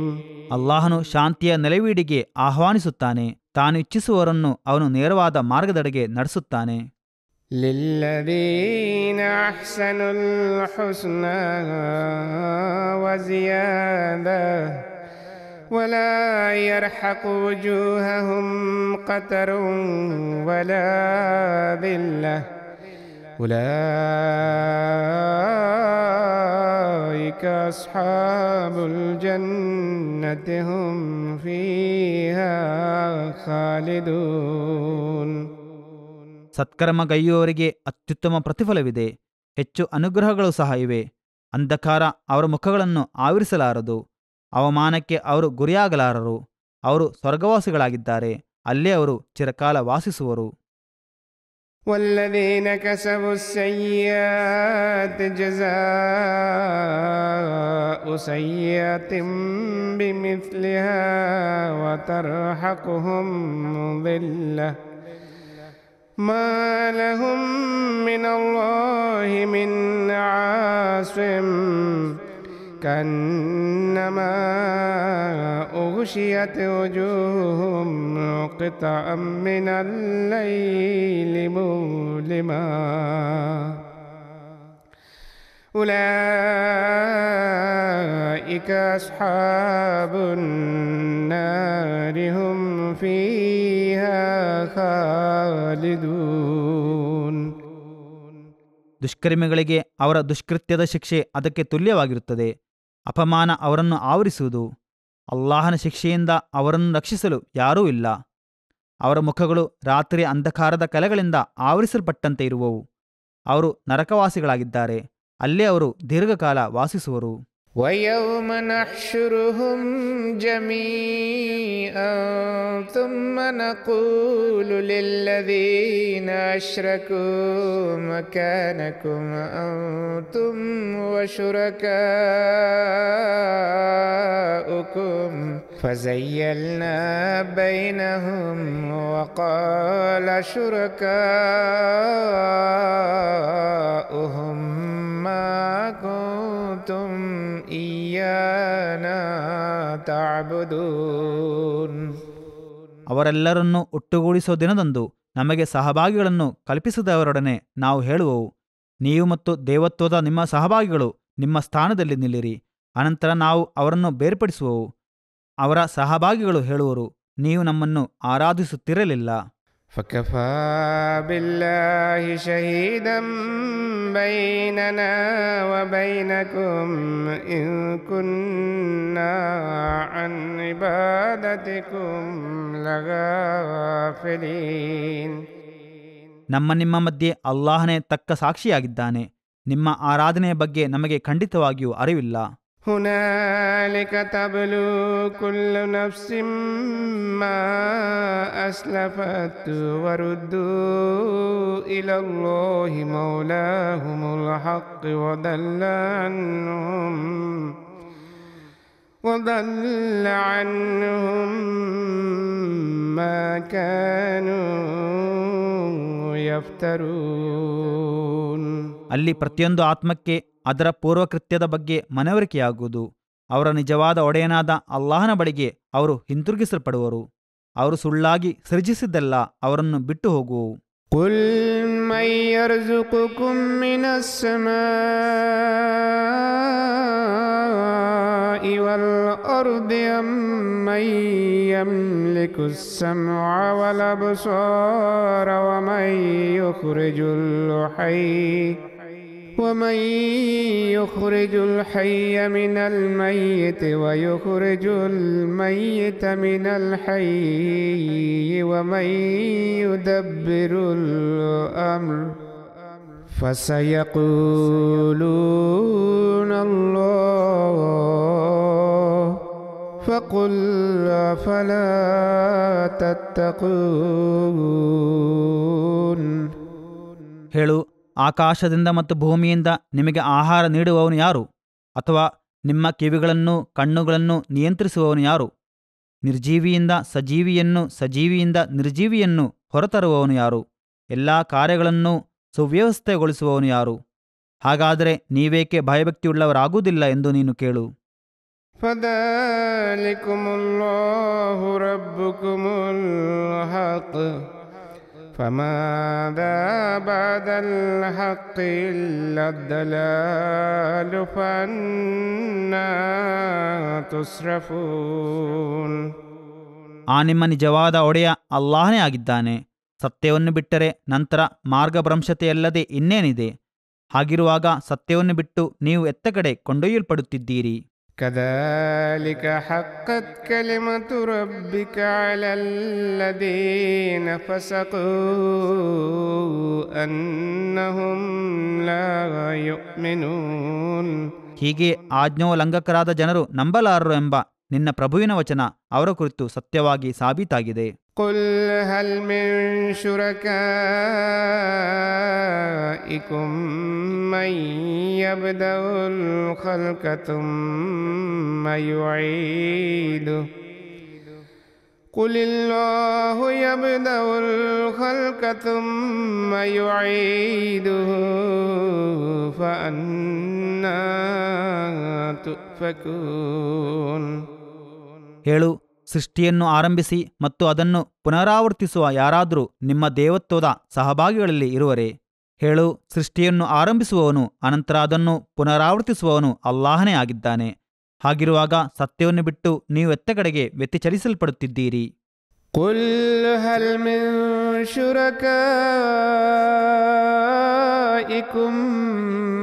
من يهدي إلى الحق قل الله يهدي للحق أفمن يهدي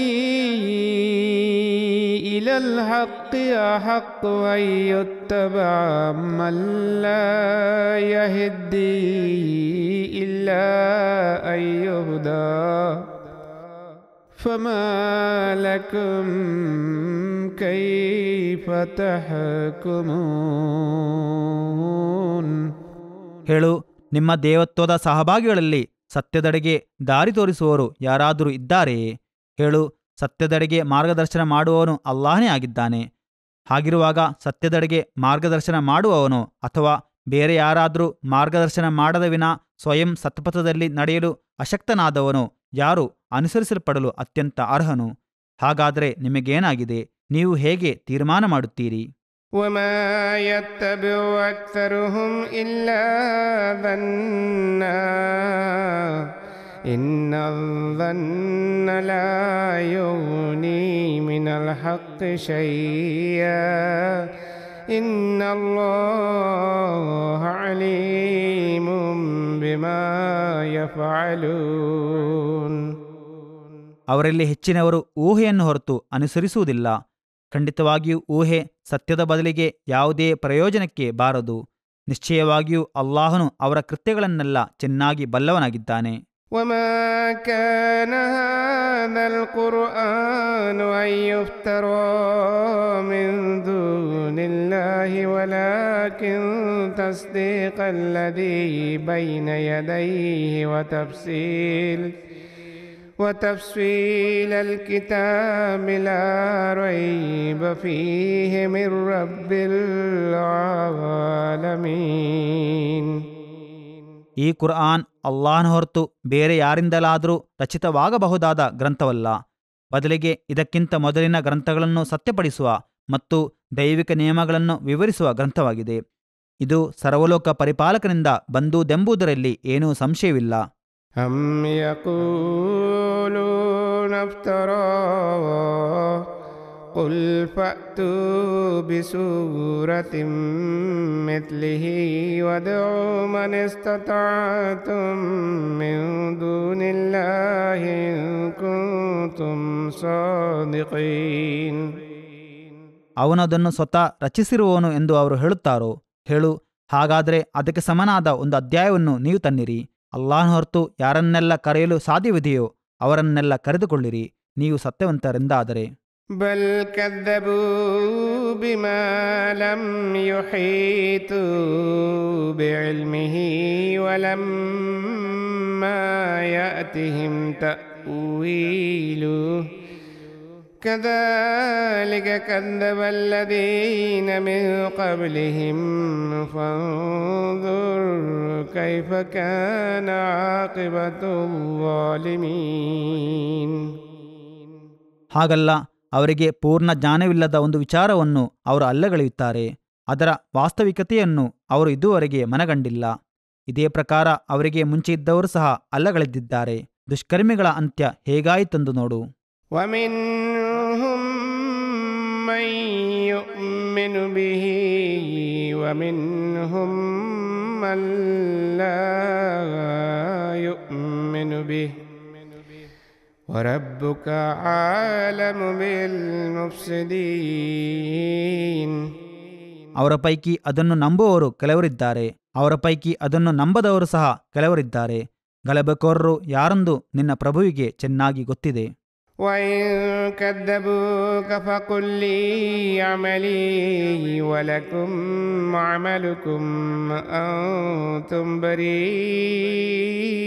بريئون مما أعمل وأنا بريء أنتم بريئون مما أعمل وأنا بريء مما تعملون. ಮತ್ತು ಅವರು ನಿನ್ನನ್ನು ಸುಳ್ಳಾಗಿಸುವರಾದರೆ ಹೇಳು, ನನಗೆ ನನ್ನ ಕರ್ಮಫಲವಿದೆ, ನಿಮಗೆ ನಿಮ್ಮ ಕರ್ಮಫಲವಿದೆ. ನನ್ನ ಕೃತ್ಯಕ್ಕೆ ನೀವು ಹೊಣೆಗಾರರಲ್ಲ, ನಿಮ್ಮ ಕೃತ್ಯಕ್ಕೆ ನಾನು ಸಹ ಹೊಣೆಗಾರನಲ್ಲ. ومنهم من يستمعون إليك فأنت تسمع الصم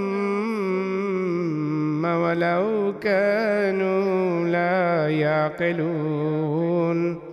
ನಿನ್ನ ಮಾತಿಗೆ ಕಿವಿಗೊಡುವವರು ಸಹ ಅವರಲ್ಲಿದ್ದಾರೆ. ಏನು ಕಿವಿಡರು ಮನವರಿಕೆ ಮಾಡಿಕೊಳ್ಳುವುದಿಲ್ಲವಾದರೂ ನೀನು ಅವರಿಗೆ ಕೇಳಿಸುವಂತೆ ಮಾಡುವಿಯೋ? ومنهم من ينظر إليك فأنت تهدي العمي ولو كانوا لا يبصرون. ನಿನ್ನ ಕಡೆಗೆ ನೋಡುವ ಕೆಲವರು ಸಹ ಅವರಲ್ಲಿದ್ದಾರೆ. ಏನು ಅವರು ಕಣ್ಣು ಕಾಣದ ಕುರುಡರಾಗಿದ್ದರೂ ಅವರಿಗೆ ನೀನು ಮಾರ್ಗದರ್ಶನ ನೀಡಬಲ್ಲೆಯಾ? إن الله لا يظلم الناس شيئا ولكن الناس أنفسهم يظلمون. ಖಂಡಿತವಾಗಿಯೂ ಅಲ್ಲಾಹನು ಮನುಷ್ಯರಿಗೆ ಅನ್ಯಾಯವನ್ನೇನು ಎಸಗುವುದಿಲ್ಲ, ಆದರೆ ಮನುಷ್ಯರೇ ತಮ್ಮ ಆತ್ಮಗಳಿಗೆ ದ್ರೋಹವೆಸಗುತ್ತಾರೆ. ويوم يحشرهم كأن لم يلبثوا إلا ساعة من النهار يتعارفون بينهم قد خسر الذين كذبوا بلقاء الله وما كانوا مهتدين. ಅವನವರನ್ನು ಒಟ್ಟುಗೂಡಿಸುವ ದಿನದಂದು ಹಗಲಿನ ಒಂದು ಚಿಕ್ಕ ಅಂಶ ಮಾತ್ರ ಲೋಕದಲ್ಲಿ ತಾವು ವಾಸಿಸಿದ್ದೇವೆಂದು ಅವರಿಗೆ ತೋಚುವುದು. ಅವರು ಪರಸ್ಪರ ಗುರುತಿಸುವವರು, ಅಲ್ಲಾಹನ ಭೇಟಿಯನ್ನು ಅಲ್ಲಗಳೆಯುವವರು ಖಂಡಿತವಾಗಿಯೂ ನಷ್ಟ ಹೊಂದಿದವರು. ಅವರು ಸರಿಯಾದ ಮಾರ್ಗದರ್ಶನ ಪಡೆಯುವವರಲ್ಲ. نرينك بعض الذي نعدهم أو نتوفينك فإلينا مرجعهم ثم الله شهيد على ما يفعلون. ನಾವು ಅವರಿಗೆ ಮುನ್ನೆಚ್ಚರಿಕೆ ನೀಡುತ್ತಿರುವ ಶಿಕ್ಷೆಗಳಲ್ಲಿ ಕೆಲವನ್ನು ನಿನ್ನ ಜೀವಮಾನದಲ್ಲೇ ನಾವು ನಿನಗೆ ತೋರಿಸಿಕೊಟ್ಟರೆ ಅಥವಾ ಅದಕ್ಕಿಂತ ಮುಂಚೆಯೇ ನಿನ್ನನ್ನು ಮೃತಪಡಿಸಿದರೆ ಹೇಗಿದ್ದರೂ ನಮ್ಮೆಡೆಗೆಯೇ ಅವರ ಮರಳಿಕೆಯಾಗಿದೆ. ಅವರ ಕೃತ್ಯಗಳಿಗೆಲ್ಲ ಅಲ್ಲಾಹನು ಸಾಕ್ಷಿಯಾಗಿದ್ದಾನೆ. وَلِكُلِّ أُمَّةٍ رَسُولٌ فَإِذَا جَاءَ رَسُولُهُمْ قُضِيَ بَيْنَهُم بِالْقِسْطِ وَهُمْ لَا يُظْلَمُونَ. ಪ್ರತಿಯೊಂದು ಸಮುದಾಯಕ್ಕೂ ಒಬ್ಬೊಬ್ಬ ಪ್ರವಾದಿದ್ದಾರೆ. ಹಾಗೆ ಅವರ ಪ್ರವಾದಿ ಅವರ ಬಳಿಗೆ ಬಂದರೆ ನ್ಯಾಯಯುತವಾಗಿ ಅವರ ಮಧ್ಯೆ ತೀರ್ಮಾನಿಸಲಾಗುವುದು. ಅವರಿಗೆ ಅನ್ಯಾಯವೆಸಗಲ್ಪಡದು. وَيَقُولُونَ مَتَى هَذَا الْوَعْدُ إِن كُنتُمْ صَادِقِينَ. ಅವರು ಕೇಳುತ್ತಾರೆ, ನೀವು ಸತ್ಯವಂತರಾದರೆ ಈ ವಾಗ್ದಾನ ಯಾವಾಗ ನೆರವೇರುವುದು? قُل لَّا أَمْلِكُ لِنَفْسِي ضَرًّا وَلَا نَفْعًا إِلَّا مَا شَاءَ اللَّهُ لِكُلِّ أُمَّةٍ أَجَلٌ إِذَا جَاءَ أَجَلُهُمْ فَلَا يَسْتَأْخِرُونَ سَاعَةً وَلَا يَسْتَقْدِمُونَ. ಹೇಳು, ಅಲ್ಲಾಹನು ಇಚ್ಛಿಸಿದರೆ ಹೊರತು ನನ್ನ ಸ್ವಂತಕ್ಕೆ ಯಾವ ದೋಷವನ್ನಾಗಲಿ ಗುಣವನ್ನಾಗಲಿ ಮಾಡಲು ನನಗೆ ಶಕ್ತಿಯಿಲ್ಲ. ಪ್ರತಿಯೊಂದು ಜನಾಂಗಕ್ಕೂ ಶಿಕ್ಷೆಗೆ ಗುರಿಯಾಗಲು ಒಂದು ನಿಶ್ಚಿತ ಅವಧಿ ಇದೆ. ಅವರ ಸಮಯ ಸನ್ನಿಹಿತವಾದರೆ ಅವರು ಒಂದು ಕ್ಷಣವಾದರೂ ಹಿಂದೆ ಉಳಿಯಲಾರರು, ಮುಂದೆಯೂ ಹೋಗಲಾರರು. قُلْ أَرَأَيْتُمْ إِنْ أَتَاكُمْ عَذَابُهُ بَيَاتًا أَوْ نَهَارًا مَاذَا يَسْتَعْجِلُ مِنْهُ الْمُجْرِمُونَ. ಹೇಳು, ನಿಮಗೆ ಅವನ ಶಿಕ್ಷೆ ರಾತ್ರಿಯಾಗಲಿ ಹಗಲಾಗಲಿ ಬಂದರಗಿದರೆ ಅಪರಾಧಿಗಳು ಅದರಿಂದ ಹೇಗೆ ತ್ವರಿತವಾಗಿ ತಪ್ಪಿಸಿಕೊಳ್ಳುವರು ಎಂದು ಹೇಳಿಕೊಡಿರಿ. ثُمَّ إِذَا مَا وَقَعَ آمَنْتُمْ بِهِ الْآنَ قد كنتم به تستعجلون. ಅದು ನಿಮ್ಮ ಮೇಲೆ ಬಂದೆರಗಿದ ಅನಂತರವೇ ನೀವು ನಂಬುವುದು. ಆಗ ಅವರೊಡನೆ ಹೇಳಲಾಗುವುದು, ಏನು ಈಗಲೋ? ಅದು ಬೇಗನೆ ಬರಲಿ ಎಂದು ನೀವು ಮೊದಲು ಅವಸರ ಪಡುತ್ತಿದ್ದೀರಲ್ಲವೇ? ثم قيل للذين ظلموا ذوقوا عذاب الخلد هل تجزون إلا بما كنتم تكسبون. ಅನಂತರ ದುಷ್ಕರ್ಮಿಗಳೊಡನೆ ಹೇಳಲಾಗುವುದು, ನೀವು ದೀರ್ಘಕಾಲೀನ ಶಿಕ್ಷೆಯನ್ನು ಅನುಭವಿಸಿರಿ. ನಿಮ್ಮ ಕೃತ್ಯಗಳಿಗೆ ತಕ್ಕ ಪ್ರತಿಫಲವನ್ನಲ್ಲದೆ ಬೇರೇನಾದರೂ ನಿಮಗೆ ಕೊಡಲಾಗುವುದು. ويستنبئونك حق هو قل إي وربي إنه لحق وما أنتم بمعجزين.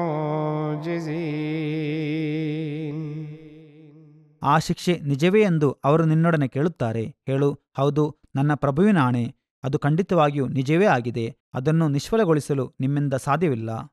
ولو أن لكل نفس ظلمت ما في الأرض لافتدت به وأسروا الندامة لما رأوا العذاب وقضي بينهم بالقسط وهم لا يظلمون.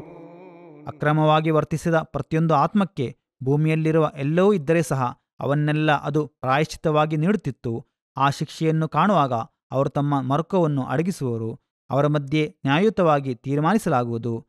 ಅವರ ವಿರುದ್ಧ ಅನ್ಯಾಯವನ್ನೇನೂ ಎಸಗಲಾಗದು. ಅಲಾ ಇನ್ನ ಲಿಲ್ಲಾಹಿ ಮಾ ಫಿಸ್ ಸಮಾವಾತಿ ವಲ್ ಅರ್ದ್ ಅಲಾ ಇನ್ನ ವಅದಲ್ಲಾಹಿ ಹಕ್ಕುನ್ ವಲಾಕಿನ್ನ ಅಕ್ತರಹುಂ ಲಾ ಯಅಲಮೂನ್. ತಿಳಿದುಕೊಳ್ಳಿರಿ, ಆಕಾಶಗಳಲ್ಲಿ ಮತ್ತು ಭೂಮಿಯಲ್ಲಿರುವ ಎಲ್ಲವೂ ಅಲ್ಲಾಹನಿಗೆ ಸೇರಿವೆ. ತಿಳಿದುಕೊಳ್ಳಿರಿ, ಅಲ್ಲಾಹನ ವಾಗ್ದಾನ ನಿಶ್ಚಯವಾಗಿಯೂ ಸತ್ಯವೇ ಆಗಿದೆ. ಆದರೆ ಅವರಲ್ಲಿ ಹೆಚ್ಚಿನವರು ಅದನ್ನು ಮನವರಿಕೆ ಮಾಡಿಕೊಳ್ಳುವುದಿಲ್ಲ. ಹುವ ಯುಹ್ಯೀ ವ ಯುಮೀತು ವ ಇಲೈಹಿ ತುರ್ಜഊನ್. ಜೀವಂತಗೊಳಿಸುವವನು ಮೃತಪಡಿಸುವವನು ಅವನೇ ಆಗಿದ್ದಾನೆ. ಅವನ ಬಳಿಗೆ ನೀವು ಹಿಂತಿರುಗಿಸಲ್ಪಡುವಿರಿ. ಯಾ ಅಯ್ಯುಹನ್ ನಾಸು ಖದ್ ಜಾಅತ್ಕುಂ ಮೌಇದತುಂ ಮಿರ್ ರಬ್ಬಿಕುಂ ವ ಶಿಫಾಉನ್ ಲಿಮಾ ಫಿಸ್ ಸುದೂರಿ ವ ಹುದನ್ ವ ರಹ್ಮತುಲ್ ಲಿಲ್ ಮುಅ್ಮಿನೀನ್. ಜನರೇ, ನಿಶ್ಚಯವಾಗಿಯೂ ನಿಮ್ಮ ಪ್ರಭುವಿನ ಕಡೆಯಿಂದ ಒಂದು ತತ್ವೋಪದೇಶ ಮತ್ತು ಹೃದಯಗಳಲ್ಲಿರುವ ಎಲ್ಲಾ ರೋಗಗಳಿಗೂ ಶಮನಕಾರಿ ಔಷಧ ನಿಮಗೆ ಬಂದಿರುತ್ತದೆ. ಅದು ಸತ್ಯವಿಶ್ವಾಸಿಗಳಿಗೆ ಮಾರ್ಗದರ್ಶನವೂ ಕರುಣೆಯೂ ಆಗಿದೆ. ಕುಲ್ ಬಿಫದ್ಲಿಲ್ಲಾಹಿ ವ ಬಿರಹ್ಮತಿಹಿ ಫಬಿದಾಲಿಕ ಫಲ್ಯಫ್ರಹೂ ಹುವ ಖೈರುಂ ಮಿಮ್ಮಾ ಯಜ್ಮಊನ್. ಹೇಳು, ಇವೆಲ್ಲ ಅಲ್ಲಾಹನ ಅನುಗ್ರಹ ಮತ್ತು ಕರುಣೆಯಿಂದ. ಆದ್ದರಿಂದ ಅವರದರಲ್ಲಿ ಸಂತೋಷಪಡಲಿ. ಅವರು ಶೇಖರಿಸುತ್ತಿರುವ ಎಲ್ಲಾ ವಸ್ತುಗಳಿಗಿಂತ ಇದು ಉತ್ತಮವಾಗಿದೆ. ಕುಲ್ ಅರಐತುಂ ಮಾ ಅನ್ಜಲಲ್ಲಾಹು ಲಕುಂ ಮಿರ್ ರಿಜ್ಕಿನ್ ಫಜಅಲ್ತುಂ ಮಿನ್ಹು ಹರಾಮನ್ ವ ಹಲಾಲಾ قل الله أذن لكم أم على الله تفترون ಹೇಳು, ಅಲ್ಲಾಹನು ನಿಮಗೆ ಒದಗಿಸಿಕೊಟ್ಟ ಆಹಾರ ಸಾಮಗ್ರಿಗಳ ಬಗ್ಗೆ ನೀವು ಯೋಚಿಸಿದ್ದೀರಾ? ಅವುಗಳಲ್ಲಿ ಕೆಲವನ್ನು ನೀವು ನಿಷಿದ್ಧಗೊಳಿಸಿದ್ದೀರಿ, ಕೆಲವನ್ನು ಧರ್ಮಬದ್ಧಗೊಳಿಸಿದ್ದೀರಿ. ಕೇಳು, ಅಲ್ಲಾಹನು ನಿಮಗೆ ಇದಕ್ಕೆ ಅನುಮತಿ ನೀಡಿರುವನೇ? ಅಥವಾ ನೀವು ಅಲ್ಲಾಹನ ಹೆಸರಿನಲ್ಲಿ ಸುಳ್ಳು ಸೃಷ್ಟಿಸುತ್ತೀರೇನು? وما ظن الذين يفترون على الله الكذب يوم القيامة إن الله لذو فضل على الناس ولكن أكثرهم لا يشكرون. ಅಲ್ಲಾಹನ ಹೆಸರಿನಲ್ಲಿ ಸುಳ್ಳು ಸೃಷ್ಟಿಸುತ್ತಿರುವವರು ಪುನರುತ್ಥಾನ ದಿನದ ಕುರಿತು ಏನು ಭಾವಿಸುತ್ತಾರೆ? ಖಂಡಿತವಾಗಿಯೂ ಅಲ್ಲಾಹನು ಮನುಷ್ಯರ ಮೇಲೆ ಕರುಣೆಯುಳ್ಳವನಾಗಿದ್ದಾನೆ, ಆದರೆ ಅವರಲ್ಲಿ ಹೆಚ್ಚಿನವರು ಕೃತಜ್ಞತೆ ತೋರಿಸುವುದಿಲ್ಲ. وما تكون في شأن وما تتلو منه من قرآن ولا تعملون من عمل إلا كنا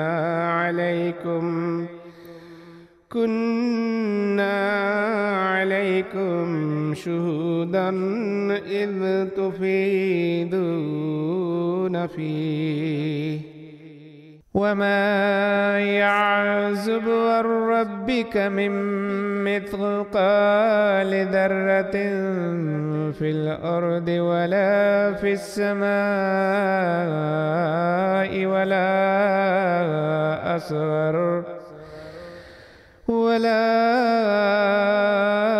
أصغر من ذلك ولا أكبر إلا في كتاب مبين.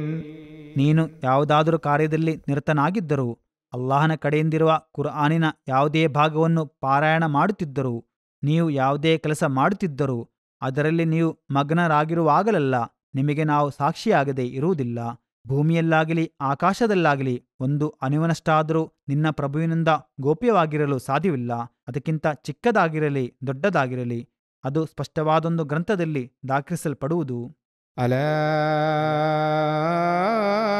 ಇನ್ನ ಔಲಿಯಾ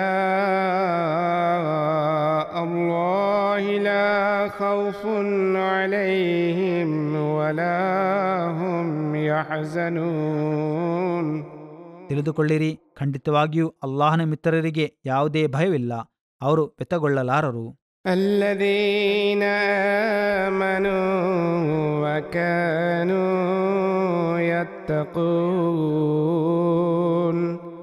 ಅವರು ವಿಶ್ವಾಸಿಗಳು, ಧರ್ಮಶ್ರದ್ಧೆಯುಳ್ಳವರು ಆಗಿದ್ದಾರೆ. لهم البشرى في الحياة الدنيا وفي الآخرة لا تبديل لكلمات الله ذلك هو الفوز العظيم. ಅವರಿಗೆ ಇಹಲೋಕದಲ್ಲೂ ಪರಲೋಕದಲ್ಲೂ ಶುಭವಾರ್ತೆ ಇದೆ. ಅಲ್ಲಾಹನ ವಚನದಲ್ಲಿ ಏನೂ ಬದಲಾವಣೆಯಿಲ್ಲ, ಅದೇ ಮಹತ್ತರ ವಿಜಯವಾಗಿದೆ. ولا يحزنك قولهم إن العزة لله جميعا هو السميع العليم. ಅವರ ಮಾತುಗಳು ನಿನ್ನನ್ನು ವ್ಯತಗೊಳಿಸದಿರಲಿ. ದಿಟ್ಟವಾಗಿಯೂ ಎಲ್ಲಾ ಶಕ್ತಿ ಗೌರವಗಳು ಅಲ್ಲಾಹನಿಗೆ ಸೇರುತ್ತವೆ. ಅವನು ಎಲ್ಲವನ್ನೂ ಆಲಿಸುವವನು, ಎಲ್ಲ ಬಲ್ಲವನು ಆಗಿದ್ದಾನೆ. ಅಲಾ ಇನ್ನ ಲಿಲ್ಲಾಹಿ ಮನ್ ಫಿಸ್ ಸಮಾವಾತಿ ವಮನ್ ಫಿಲ್ ಅರ್ದ್ وما يتبع الذين يدعون من دون الله شركاء إن يتبعون إلا الظن وإن هم إلا يخرصون. ತಿಳಿದುಕೊಳ್ಳಿರಿ, ನಿಶ್ಚಯವಾಗಿಯೂ ಆಕಾಶಗಳಲ್ಲಿರುವವರು ಮತ್ತು ಭೂಮಿಯಲ್ಲಿರುವವರು ಅಲ್ಲಾಹನಿಗೆ ಅಧೀನರಾಗಿದ್ದಾರೆ. ಅಲ್ಲಾಹನ ಹೊರತು ಇತರರನ್ನು ಕರೆದು ಪ್ರಾರ್ಥಿಸುವವರು ವಾಸ್ತವಿಕವಾಗಿ ಆ ಸಹಭಾಗಿಗಳನ್ನು ಅನುಸರಿಸುವುದಿಲ್ಲ. ಅವರು ಊಹಾಪೋಹಗಳನ್ನಲ್ಲದೆ ಇನ್ನೇನನ್ನು ಹಿಂಬಾಲಿಸುವುದಿಲ್ಲ. ಅವರು ಕಲ್ಪನೆಗಳನ್ನಷ್ಟೇ ಮಾಡುತ್ತಾರೆ. هو الذي جعل لكم الليل لتسكنوا فيه والنهار مبصرا إن في ذلك لآيات لقوم يسمعون. ನಿಮಗೆ ವಿಶ್ರಮಿಸಲಿಕ್ಕಾಗಿ ರಾತ್ರಿಯನ್ನು, ನಿಮಗೆ ಪ್ರಕಾಶವನ್ನು ನೀಡಲಿಕ್ಕಾಗಿ ಹಗಲನ್ನು ಮಾಡಿದವನು ಅವನಾಗಿದ್ದಾನೆ. ನಿಶ್ಚಯವಾಗಿಯೂ ಗಮನವಿಟ್ಟು ಕೇಳುವವರಿಗೆ ಇದರಲ್ಲಿ ದೃಷ್ಟಾಂತಗಳಿವೆ.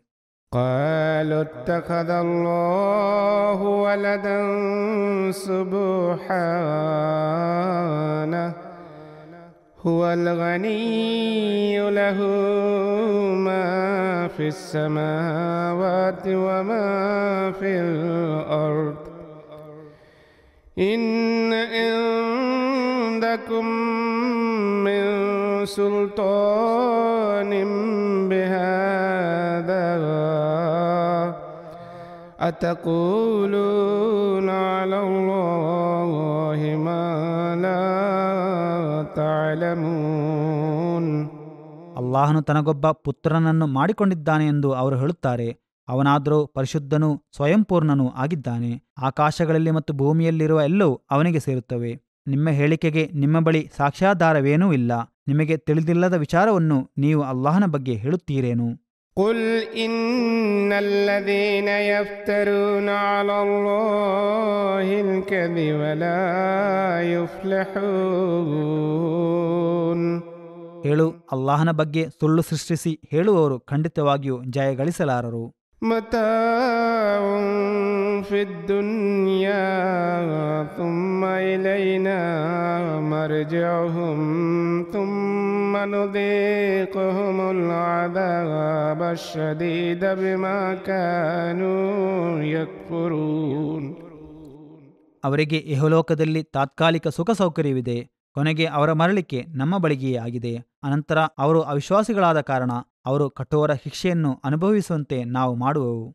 واتل عليهم نبأ نوح إذ قال لقومه يا قوم إن كان كبر عليكم مقامي وتذكيري بآيات الله فعلى الله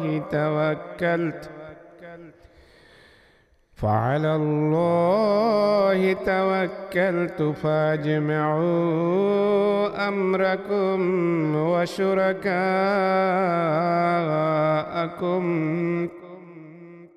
ثم لا يكن أمركم عليكم غمة ثم لا يكن أمركم عليكم غمة ثم قضوا إلي ولا تنظرون. ನೂಹರ ವೃತ್ತಾಂತವನ್ನು ನೀನು ಅವರಿಗೆ ವಿವರಿಸಿ ಹೇಳು. ಅವರು ತನ್ನ ಜನತೆಯೊಡನೆ ಹೇಳಿದರು, ನನ್ನ ಜನರೇ, ಅಲ್ಲಾಹನ ಬಳಿ ನನಗಿರುವ ಸ್ಥಾನ ಮತ್ತು ಅಲ್ಲಾಹನ ದೃಷ್ಟಾಂತಗಳ ಮೂಲಕ ನಿಮ್ಮ ಕರ್ತವ್ಯದ ಬಗ್ಗೆ ನಾನು ಜ್ಞಾಪಿಸಿಕೊಡುತ್ತಿರುವುದು ನಿಮಗೆ ಅಸಹನೀಯವಾಗಿ ತೋರುವುದಾದರೆ ನಾನಿದೋ ನನ್ನ ವಿಚಾರವನ್ನು ಅಲ್ಲಾಹನಿಗೆ ಅರ್ಪಿಸುತ್ತೇನೆ. ಆದ್ದರಿಂದ ನಿಮ್ಮ ಯೋಜನೆಗಳನ್ನು, ನಿಮ್ಮ ದೇವಸಹಭಾಗಿಗಳನ್ನು ಒಟ್ಟುಗೂಡಿಸಿರಿ. ಅನಂತರ ನಿಮ್ಮ ನಿರ್ದಿಷ್ಟ ಕಾರ್ಯವಿಧಾನ ನಿಮಗೆ ಅಸ್ಪಷ್ಟವಾಗದಿರಲಿ. ಆ ಬಳಿಕ ಆ ಯೋಜನೆಯನ್ನು ನನ್ನ ವಿರುದ್ಧ ಕಾರ್ಯಗತಗೊಳಿಸಿರಿ. ನನಗೆ ಕಾಲಾವಧಿಯನ್ನೇನು ಕೊಡಬೇಡಿರಿ. فإن توليتم فما سألتكم من أجر إن أجري إلا على الله وأمرت أن أكون من المسلمين. ಆದರೆ ನೀವು ಬೆನ್ನು ತಿರುಗಿಸಿ ಹೋದರೆ ನಾನು ನಿಮ್ಮಿಂದೇನು ಪ್ರತಿಫಲವನ್ನು ಕೇಳಿಲ್ಲವೆಂದು ತಿಳಿದುಕೊಳ್ಳಿರಿ. ಅಲ್ಲಾಹನು ಮಾತ್ರವೇ ನನಗೆ ಪುರಸ್ಕಾರ ನೀಡುವವನು. ಅವನಿಗೆ ಶರಣಾಗುವವರಲ್ಲಿ ಸೇರಿದವನಾಗಲಿಕ್ಕೆ ನನ್ನೊಡನೆ ಆಜ್ಞಾಪಿಸಲಾಗಿದೆ. فكذبوه فنجيناه ومن معه في الفلك وجعلناهم خلائف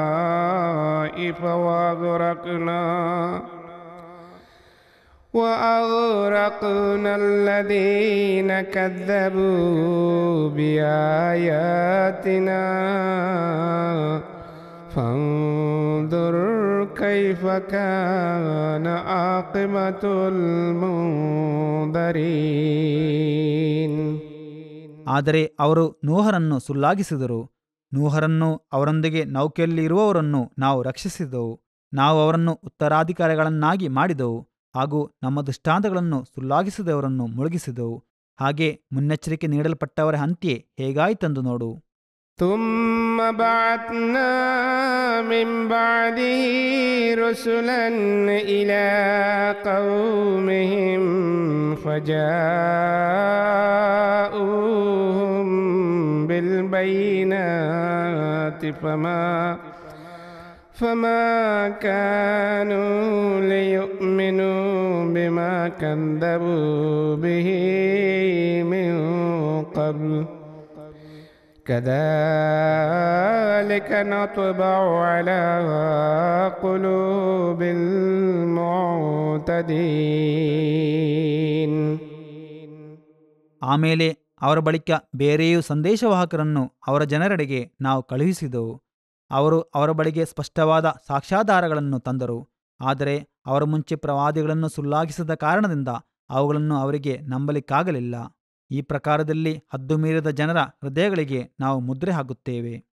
ثم بعثنا من بعدهم موسى وهارون إلى فرعون وملئه بآياتنا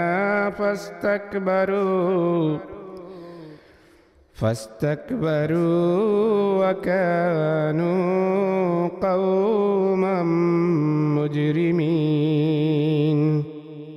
ಅನಂತರ ಅವರ ಬಳಿಕ ಮೂಸಾರನ್ನು ಹಾರೂನರನ್ನು ನಮ್ಮ ದೃಷ್ಟಾಂತಗಳ ಸಹಿತ ಫಿರ್ಔನ್ ಮತ್ತು ಅವನ ಮುಖಂಡರ ಬಳಿಗೆ ನಾವು ಕಳುಹಿಸಿದೆವು. ಆದರೆ ಅವರು ದುರಹಂಕಾರದಿಂದ ವರ್ತಿಸಿದರು. ಅವರು ಪಾಪಿಗಳಾದ ಜನಾಂಗದವರಾಗಿದ್ದರು. فلما جاءهم الحق من عندنا قالوا إن هذا لسحر مبين. ಹಾಗೆ ನಮ್ಮ ಕಡೆಯಿಂದ ಅವರ ಬಳಿಗೆ ಸತ್ಯ ಬಂದಾಗಲೆಲ್ಲ ಖಂಡಿತವಾಗಿಯೂ ಇದು ಸ್ಪಷ್ಟವಾದ ಮಾಯಾಜಾಲವಾಗಿದೆ ಎಂದು ಅವರು ಹೇಳಿದರು. قال موسى أتقولون للحق لما جاءكم أسحر هذا ولا يفلح الساحرون. ಮೂಸಾ ಹೇಳಿದರು, ಸತ್ಯ ನಿಮ್ಮ ಬಳಿಗೆ ಬಂದಾಗ ಅದರ ಕುರಿತು ನೀವು ಹೀಗೆ ಹೇಳುವಿರೇನು? ಇದು ಮಾಯಾಜಾಲವೇ. ಮಾಯಾಜಾಲಕರು ಎಂದಿಗೂ ಜಯಿಸಲಾರರು. قالوا أجئتنا لتلفتنا عما وجدنا عليه آباءنا وتكون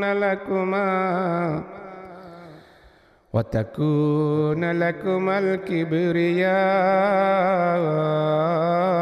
في الأرض وما نحن لكما بمؤمنين. ಅವರು ಹೇಳಿದರು, ನಮ್ಮ ಪೂರ್ವಜರು ಯಾವ ಮಾರ್ಗವನ್ನು ಅನುಸರಿಸುತ್ತಿರುವುದಾಗಿ ನಾವು ಕಂಡೆವೋ ಅದರಿಂದ ನಮ್ಮನ್ನು ಪರಾನ್ಮುಖರನ್ನಾಗಿ ಮಾಡಲಿಕ್ಕೂ ಊರಿನಲ್ಲಿ ನಿಮಗಿಬ್ಬರಿಗೆ ಸ್ಥಾನಮಾನ ಗಿಟ್ಟಿಸಿಕೊಳ್ಳಲಿಕ್ಕೂ ಬೇಕಾಗಿ ನೀನು ನಮ್ಮ ಬಳಿಗೆ ಬಂದಿದ್ದೀಯಾ? ನಿಮ್ಮಿಬ್ಬರನ್ನು ನಾವು ನಂಬಲಾರರು. وقال فرعون ائتوني بكل ساحر عليم. ಫಿರ್ಔನ್ ತನ್ನ ಜನರೊಡನೆ ಹೇಳಿದನು, ಪರಿಣಿತರಾದ ಎಲ್ಲಾ ಮಾಯಾಜಾಲಕರನ್ನು ನನ್ನ ಬಳಿಗೆ ಕರೆತನ್ನಿರಿ. فلما جاء السحرة قال لهم موسى ألقوا ما أنتم يلقون ಹಾಗೆ ಮಾಯಾಜಾಲಕರು ಬಂದಾಗ ನೀವು ಎಸೆಯಲಿಕ್ಕಿರುವುದನ್ನು ಎಸೆಯಿರಿ ಎಂದು ಮೂಸಾ ಅವರೊಡನೆ ಹೇಳಿದರು. فلما ألقوا قال موسى ما جئتم به السحر إن الله سيبطله إن الله لا يصلح عمل المفسدين. ಹಾಗೆ ಅವರು ತಮ್ಮ ಜಾಲವಿದ್ಯೆ ವಸ್ತುಗಳನ್ನು ಎಸೆದಾಗ ಮೂಸಾ ಹೇಳಿದರು, ನೀವು ತೋರಿಸಿದ್ದು ಇಂದ್ರಜಾಲವಾಗಿದೆ. ಖಂಡಿತವಾಗಿಯೂ ಅಲ್ಲಾಹನು ಶೀಘ್ರವೇ ಅದನ್ನು ನಿಷ್ಫಲಗೊಳಿಸುವನು. ದಿಟ್ಟವಾಗಿಯೂ ಅಲ್ಲಾಹನು ಕಿಡಿಗೇಡಿಗಳ ಕೃತ್ಯಗಳನ್ನು ಯಶಸ್ವಿಗೊಳಿಸಲಾರ. ويحق الله الحق بكلماته ولو كره المجرمون. ಪಾಪಿಗಳಿಗೆ ಮೆಚ್ಚುಗೆಯಾಗದಿದ್ದರೂ ಅಲ್ಲಾಹನು ತನ್ನ ವಚನಗಳ ಮೂಲಕ ಸತ್ಯವನ್ನು ನೆಲೆಗೊಳಿಸುತ್ತಾನೆ. فما آمن لموسى إلا ذرية من قومه على خوف من فرعون وملئه على خوف من فرعون وملئهم أن يفتنهم وإن فرعون لعال في الأرض وإنه لمن المسرفين. ಫಿರ್ಔನ್ ಮತ್ತು ಅವನ ಮುಖಂಡರು ತಮ್ಮನ್ನು ಕಷ್ಟಕ್ಕೆ ಗುರಿಪಡಿಸುವರೆಂದು ಭಯಪಟ್ಟು ಮೂಸಾರ ಜನತೆಯಿಂದ ಕೆಲವು ಯುವಕರು ಹೊರತು ಬೇರೆ ಯಾರೂ ಅವರನ್ನು ನಂಬಲಿಲ್ಲ.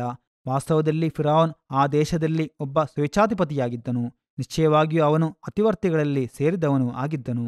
وقال موسى يا قوم إن كنتم آمنتم بالله فعليه توكلوا إن كنتم مسلمين. ಮೂಸಾ ಹೇಳಿದರು, ಎಲೇ ನನ್ನ ಜನರೇ, ನೀವು ಅಲ್ಲಾಹನಲ್ಲಿ ವಿಶ್ವಾಸವುಳ್ಳವರಾಗಿದ್ದರೆ, ಅವನಿಗೆ ಶರಣು ಹೋಗುವವರಾಗಿದ್ದರೆ ಅವನ ಮೇಲೆ ಮಾತ್ರ ಭರವಸೆಯನ್ನು ನೀಡಿರಿ. فقالوا على الله توكلنا ربنا لا تجعلنا فتنة للقوم الظالمين. ಆಗ ಅವರು ಹೇಳಿದರು, ನಾವು ಅಲ್ಲಾಹನ ಮೇಲೆಯೇ ಭರವಸೆ ಇರಿಸಿದ್ದೇವೆ. ನಮ್ಮ ಪ್ರಭು, ನೀನು ನಮಗೆ ದುಷ್ಕರ್ಮಿಗಳ ಮೂಲಕ ಪರೀಕ್ಷೆಗೆ ಗುರಿ ಮಾಡದಿರು. ونجنا برحمتك من القوم الكافرين. ನಿನ್ನ ಕೃಪೆ ಮೂಲಕ ಅವಿಶ್ವಾಸಿಗಳಾದ ಜನರಿಂದ ನೀನು ನಮ್ಮನ್ನು ಕಾಪಾಡು. وأوحينا إلى موسى وأخيه أن تبوأ لقومكما بمصر بيوتا واجعلوا بيوتكم قبلة وأقيموا الصلاة وبشر المؤمنين.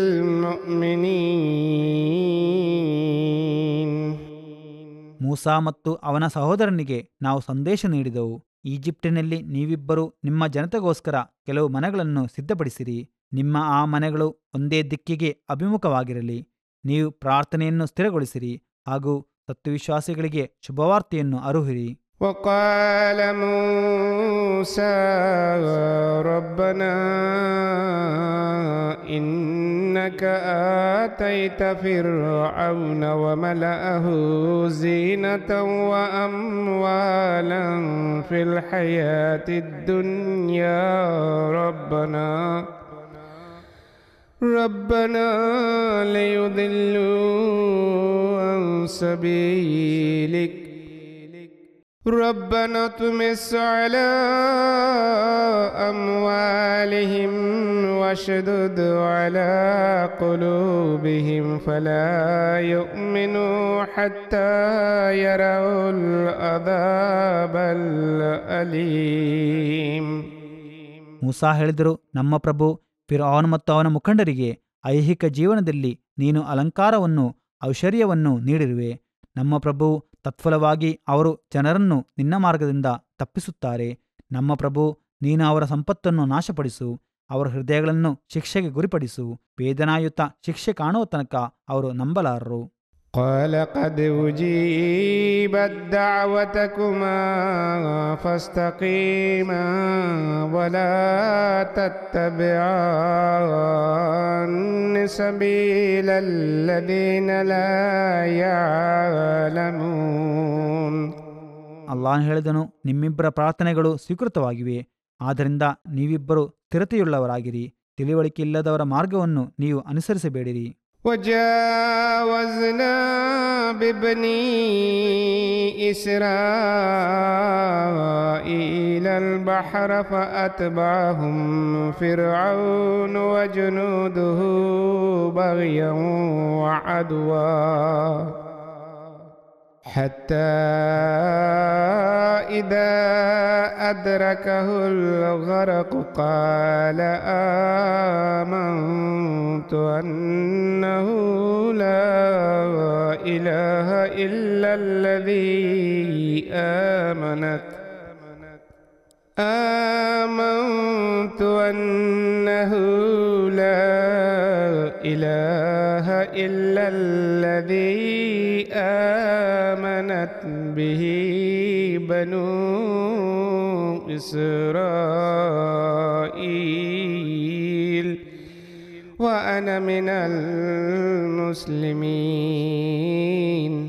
ನಾವು ಇಸ್ರಾಯೇಲ್ ಸಂತತಿಗಳನ್ನು ಸಮುದ್ರ ದಾಟಿಸಿದೆವು. ಆಗ ಫಿರ್ಔನ್ ಮತ್ತು ಅವನ ಸೈನ್ಯ ಅಕ್ರಮ ಮತ್ತು ವಿದ್ವೇಷದಿಂದ ಅವರನ್ನು ಬೆನ್ನಟ್ಟಿದರು. ಕೊನೆಗೆ ಮುಳುಗುವ ಅವಸ್ಥೆಗೆ ಅವನು ಗುರಿಯಾದಾಗ ಹೇಳಿದನು, ಇಸ್ರಾಯೇಲ್ ಸಂತತಿಗಳು ನಂಬುವ ದೇವನ ಹೊರತು ಬೇರೆ ದೇವನಿಲ್ಲವೆಂದು ನಾನು ನಂಬುತ್ತೇನೆ. ದೇವನಿಗೆ ಶರಣಾಗತರಾಗುವವರಲ್ಲಿ ನಾನು ಸೇರಿದವನಾಗಿದ್ದೇನೆ.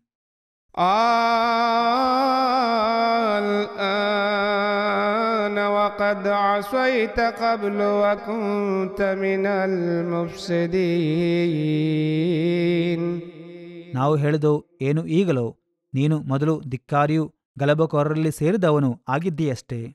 فاليوم ننجيك ببدنك لتكون لمن خلفك آية وإن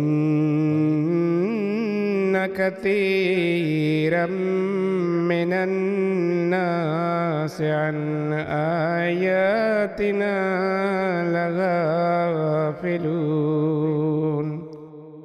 ಆದ್ದರಿಂದ ನಿನ್ನ ಶರೀರವನ್ನು ಮಾತ್ರ ನಾವಿಂದು ಸಂರಕ್ಷಿಸುತ್ತೇವೆ.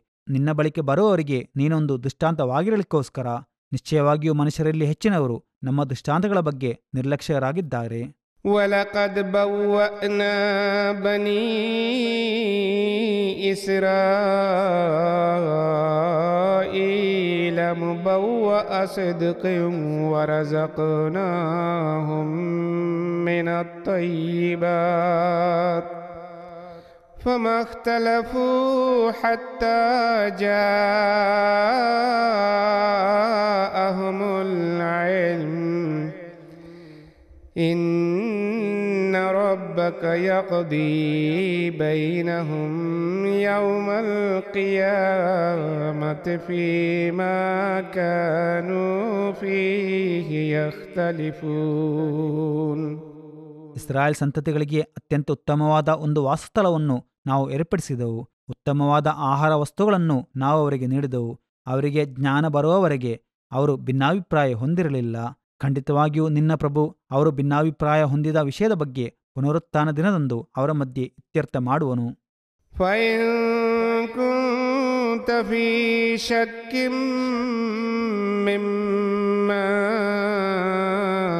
أنزلنا إليك فاسأل الذين يقرؤون الكتاب من قبلك لقد جاءك الحق من ربك فلا تكونن من الممترين. ನಾವು ನಿನಗೆ ಅವತೀರ್ಣಗೊಳಿಸುವುದರಲ್ಲಿ ನಿನಗೆ ಸಂಶಯವಿದ್ದರೆ ನಿನಗಿಂತ ಮುಂಚೆ ಇದ್ದ ಗ್ರಂಥವನ್ನು ಓದುವವರೊಡನೆ ಕೇಳು. ದಿಟ್ಟವಾಗಿಯೂ ನಿನ್ನ ಪ್ರಭುವಿನಿಂದ ನಿನಗೆ ಸತ್ಯ ಬಂದಿದೆ. ಆದ್ದರಿಂದ ನೀನು ಸಂಶಯಪಡುವವರಲ್ಲಿ ಸೇರಿದವನಾಗಬಾರದು. ولا تكونن من الذين كذبوا بآيات الله فتكون من الخاسرين. ಅಲ್ಲಾಹನ ದೃಷ್ಟಾಂತಗಳನ್ನು ಸುಳ್ಳಾಗಿಸುವವರಲ್ಲಿ ನೀನೆಂದಿಗೂ ಸೇರಿದವನಾಗಬಾರದು. ಹಾಗೆ ಆಗಿಬಿಟ್ಟರೆ ನೀನು ನಷ್ಟ ಹೊಂದಿದವನಾಗುವೆ. إن الذين حقت عليهم كلمة ربك لا يؤمنون. ನಿನ್ನ ಪ್ರಭುವಿನ ವಚನ ಯಾರ ವಿರುದ್ಧ ಸತ್ಯವಾಗಿ ಪರಿಣಮಿಸುತ್ತದೋ ಅವರು ಖಂಡಿತವಾಗಿಯೂ ನಂಬಲಾರರು. ولو جاءتهم كل آية حتى يروا العذاب الأليم. ಎಲ್ಲಾ ದೃಷ್ಟಾಂತಗಳು ಅವರಿಗೆ ತೋರಿ ಬಂದರು. ಯಾತನಾಮಯವಾದ ಶಿಕ್ಷೆಯನ್ನು ಅವರು ಕಾಣುವವರೆಗೆ ಅವರು ನಂಬಲಾರರು. فلولا كانت قرية آمنت فنفعها إيمانها إلا قوم يونس لما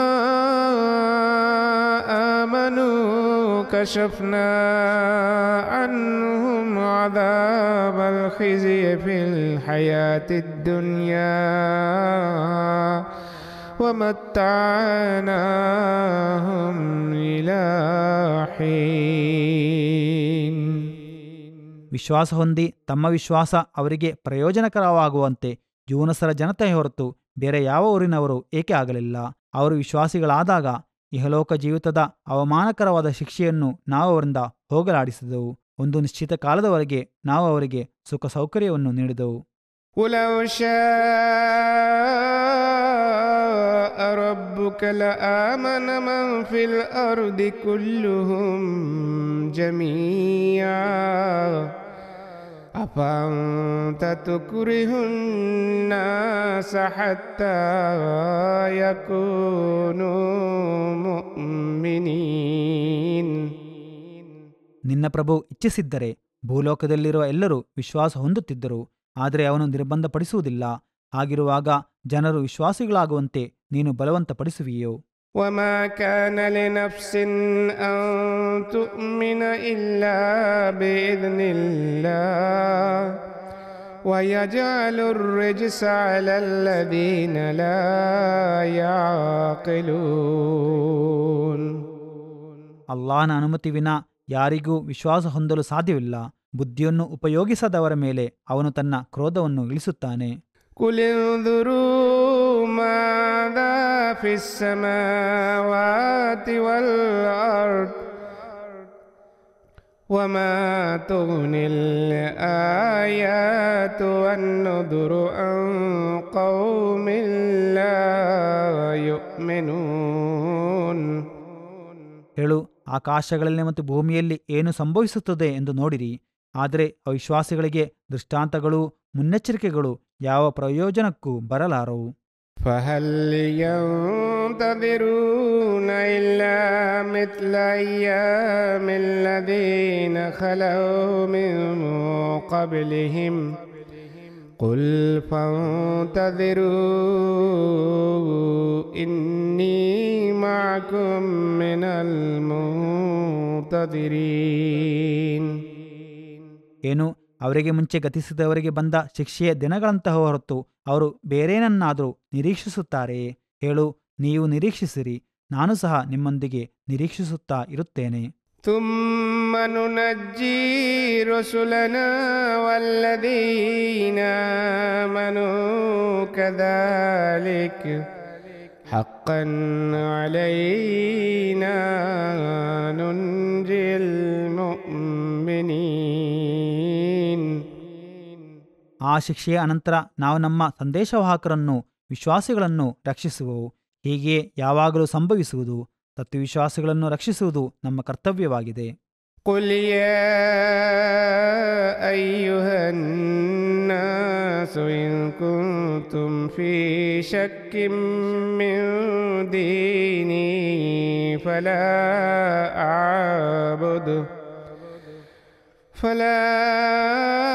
أعبد الذين تعبدون من دون الله ولكن أعبد الله الذي يتوفاكم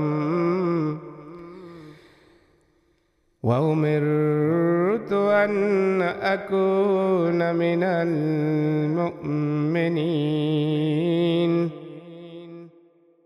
ಹೇಳು, ಎಲೆಯ ಜನರೇ, ನನ್ನ ಧರ್ಮದ ಕುರಿತು ನೀವು ಸಂಶಯಗ್ರಸ್ತರಾಗಿದ್ದರೆ ತಿಳಿದುಕೊಳ್ಳಿರಿ. ಅಲ್ಲಾಹನನ್ನು ಬಿಟ್ಟು ನೀವು ಆರಾಧಿಸುವ ಯಾರನ್ನೂ ನಾನು ಆರಾಧಿಸುವುದಿಲ್ಲ. ಆದರೆ ನಿಮ್ಮನ್ನು ಮೃತಪಡಿಸುವ ಅಲ್ಲಾಹನನ್ನು ಮಾತ್ರ ನಾನು ಆರಾಧಿಸುತ್ತೇನೆ. ಸತ್ಯವಿಶ್ವಾಸಿಗಳಲ್ಲಿ ಸೇರಿದವನಾಗಲಿಕ್ಕೆ ನನ್ನೊಡನೆ ಆಜ್ಞಾಪಿಸಲಾಗಿದೆ. وأن أقم وجهك للدين حنيفا ولا تكونن من المشركين. ನಿನ್ನ ಉದ್ದೇಶವನ್ನು ಧರ್ಮಕ್ಕಾಗಿ ಸ್ಥಿರಪಡಿಸಿ ಅಲ್ಲಾಹನ ಕಡೆಗೆ ಸದಾಕಾಲ ಬಾಗುವವನಾಗು ಮತ್ತು ಅವನಿಗೆ ಸಹಭಾಗಿಗಳನ್ನು ಕಲ್ಪಿಸುವವರಲ್ಲಿ ಸೇರಿದವನಾಗಬೇಡ. ولا تدع من دون الله ما لا ينفعك ولا يضرك فإن فعلت فإنك إذا من الظالمين. ಅಲ್ಲಾಹನ ಹೊರತು ನಿನಗೆ ಉಪಕಾರವನ್ನಾಗಲಿ ಉಪದ್ರವನ್ನಾಗಲಿ ಮಾಡದ ಏನನ್ನು ನೀನು ಕರೆದು ಪ್ರಾರ್ಥಿಸಬಾರದು. ಹಾಗೇನಾದರೂ ನೀನು ಮಾಡಿದ ಪಕ್ಷದಲ್ಲಿ ಖಂಡಿತವಾಗಿಯೂ ನೀನು ಅಧರ್ಮಿಗಳಲ್ಲಿ ಸೇರಿದವನಾಗುವೆ. وَإِن يَمْسَسْكَ اللَّهُ بِضُرٍّ فَلَا كَاشِفَ لَهُ إِلَّا هُوَ وَإِن يُرِدْكَ بِخَيْرٍ فَلَا رَادَّ لِفَضْلِهِ يُصِيبُ بِهِ مَن يَشَاءُ مِنْ عِبَادِهِ وَهُوَ الْغَفُورُ الرَّحِيمُ. ಅಲ್ಲಾಹನು ನಿನಗೇನಾದರೂ ಹಾನಿ ಮಾಡುವ ಪಕ್ಷದಲ್ಲಿ ಅವನ ಹೊರತು ಅದನ್ನು ನಿವಾರಿಸುವವನಿಲ್ಲ. ಹಾಗೆಯೇ ಅವನು ನಿನಗೇನಾದರೂ ಒಳಿತನ್ನು ಬಯಸಿದ ಪಕ್ಷದಲ್ಲಿ ಅವನ ಅನುಗ್ರಹವನ್ನು ತಡೆಯುವವನು ಕೂಡ ಯಾರೂ ಇಲ್ಲ. ತನ್ನ ದಾಸರ ಪೈಕಿ ತಾನಿಚ್ಛಿಸುವವರಿಗೆ ಅದನ್ನು ಅವನು ಒದಗಿಸಿಕೊಡುತ್ತಾನೆ. ಅವನು ಅತ್ಯಂತ ಕ್ಷಮಾಶೀಲನೂ ಕಾರುಣ್ಯನಿಧಿಯೂ ಆಗಿದ್ದಾನೆ. قُلْ يَا أَيُّهَا النَّاسُ قَدْ جَاءَكُمُ الْحَقُّ مِنْ رَبِّكُمْ فَمَنِ اهْتَدَى فَإِنَّمَا يَهْتَدِي لِنَفْسِهِ وَمَنْ ضَلَّ فَإِنَّمَا يَضِلُّ عَلَيْهَا وَمَا أَنَا عَلَيْكُمْ بِوَكِيلٍ. ಹೇಳು, ಎಲೆಯ ಜನರೇ, ನಿನ್ನ ಪ್ರಭುವಿನ ಕಡೆಯಿಂದ ನಿಮಗೆ ಸತ್ಯ ಬಂದಿರುತ್ತದೆ. ಯಾರಾದರೂ ಸತ್ಪಥವನ್ನು ಅನುಸರಿಸುವನಾದರೆ ಅವನು ತನ್ನ ಒಳಿತಿಗಾಗಿಯೇ ಸತ್ಪಥವನ್ನು ಅನುಸರಿಸುತ್ತಾನೆ. ಯಾರಾದರೂ ದಾರಿ ತಪ್ಪಿ ಹೋಗುವನಾದರೆ ತನಗೆ ಹಾನಿಕರವಾಗಿಯೇ ಅವನು ದಾರಿ ತಪ್ಪುತ್ತಾನೆ. ನಾನು ನಿಮ್ಮ ಮೇಲ್ನೋಟಗಾರನಲ್ಲ.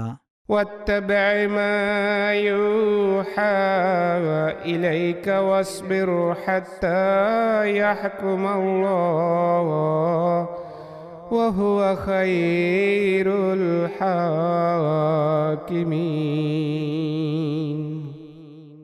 ನಿನಗೆ ಅವಿತೀರ್ಣವಾದುದನ್ನು ನೀನು ಅನುಸರಿಸು. ಅಲ್ಲಾಹನು ತೀರ್ಮಾನ ಮಾಡೋ ತನಕ ನೀನು ಸಹನದೋರು. ಅವನು ನ್ಯಾಯಾಧಿಪತಿಗಳಲ್ಲಿ ಅತ್ಯುತ್ತಮನು. ಬಿಸ್ಮಿಲ್ಲಾಹಿರ್ ರಹ್ಮಾನಿರ್ ರಹೀಮ್. ಪರಮ ದಯಾವಂತನು ಕಾರುಣ್ಯನಿಧಿಯೂ ಆದ ಅಲ್ಲಾಹನ ನಾಮದಿಂದ. ಅಲಿಫ್ ಲಾಮ್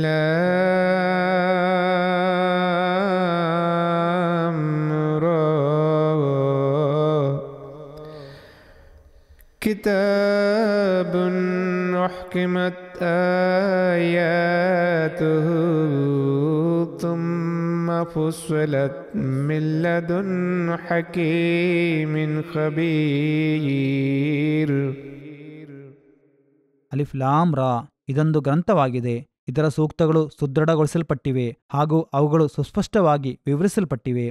ಇದು ವಿವೇಕಶಾಲಿಯೂ ಸರ್ವಜ್ಞನೂ ಆದ ಅಲ್ಲಾಹನಿಂದ ಅವಿತೂರ್ಣವಾದುದಾಗಿದೆ. ಅಲ್ಲಾ ತಅಬುದು ಇಲ್ಲಲ್ಲಾಹ್ ಇನ್ನನೀ ಲಕುಂ ಮಿನ್ಹು ನದೀರುಂ ವ ಬಶೀರ್. ನೀವು ಅಲ್ಲಾಹನ ಹೊರತು ಬೇರೆ ಯಾರನ್ನೂ ಆರಾಧಿಸಬಾರದು ಎಂದು ಅದು ಕಲಿಸುತ್ತದೆ. ನಾನು ಅವನ ಕಡೆಯಿಂದ ನಿಮಗೋಸ್ಕರ ಮುನ್ನೆಚ್ಚರಿಕೆ ಕೊಡುವವನು, ಶುಭವಾರ್ತೆ ನೀಡುವವನು ಆಗಿದ್ದೇನೆ. ವನಿಸ್ತಗ್ಫಿರೂ ರಬ್ಬಕುಂ ತುಮ್ಮ ತೂಬೂ ಇಲೈಹಿ ಯುಮತ್ತಿಉಕುಂ ಮತಾಅನ್ ಹಸನನ್ ಇಲಾ ಅಜಲಿಂ ಮುಸಮ್ಮಾ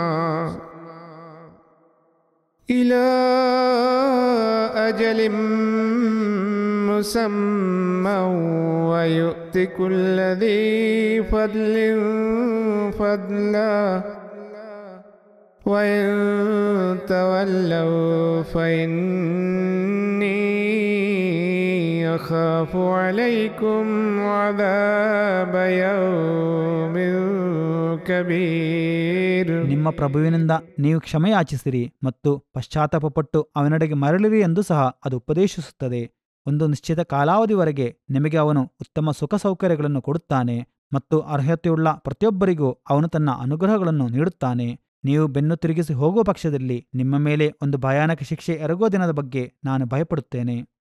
ಇಲಲ್ಲಾಹಿ ಮರ್ಜಿಉಕುಂ ವಹುವ ಅಲಾ ಕುಲ್ಲಿ ಶೈಇನ್ ಕದೀರ್. ನಿಮ್ಮ ಮರಳಿಕೆ ಅಲ್ಲಾಹನ ಬಳಿಗೆಯೇ ಆಗಿದೆ. ಅವನು ಸರ್ವ ಸಾಮರ್ಥ್ಯವುಳ್ಳವನಾಗಿದ್ದಾನೆ.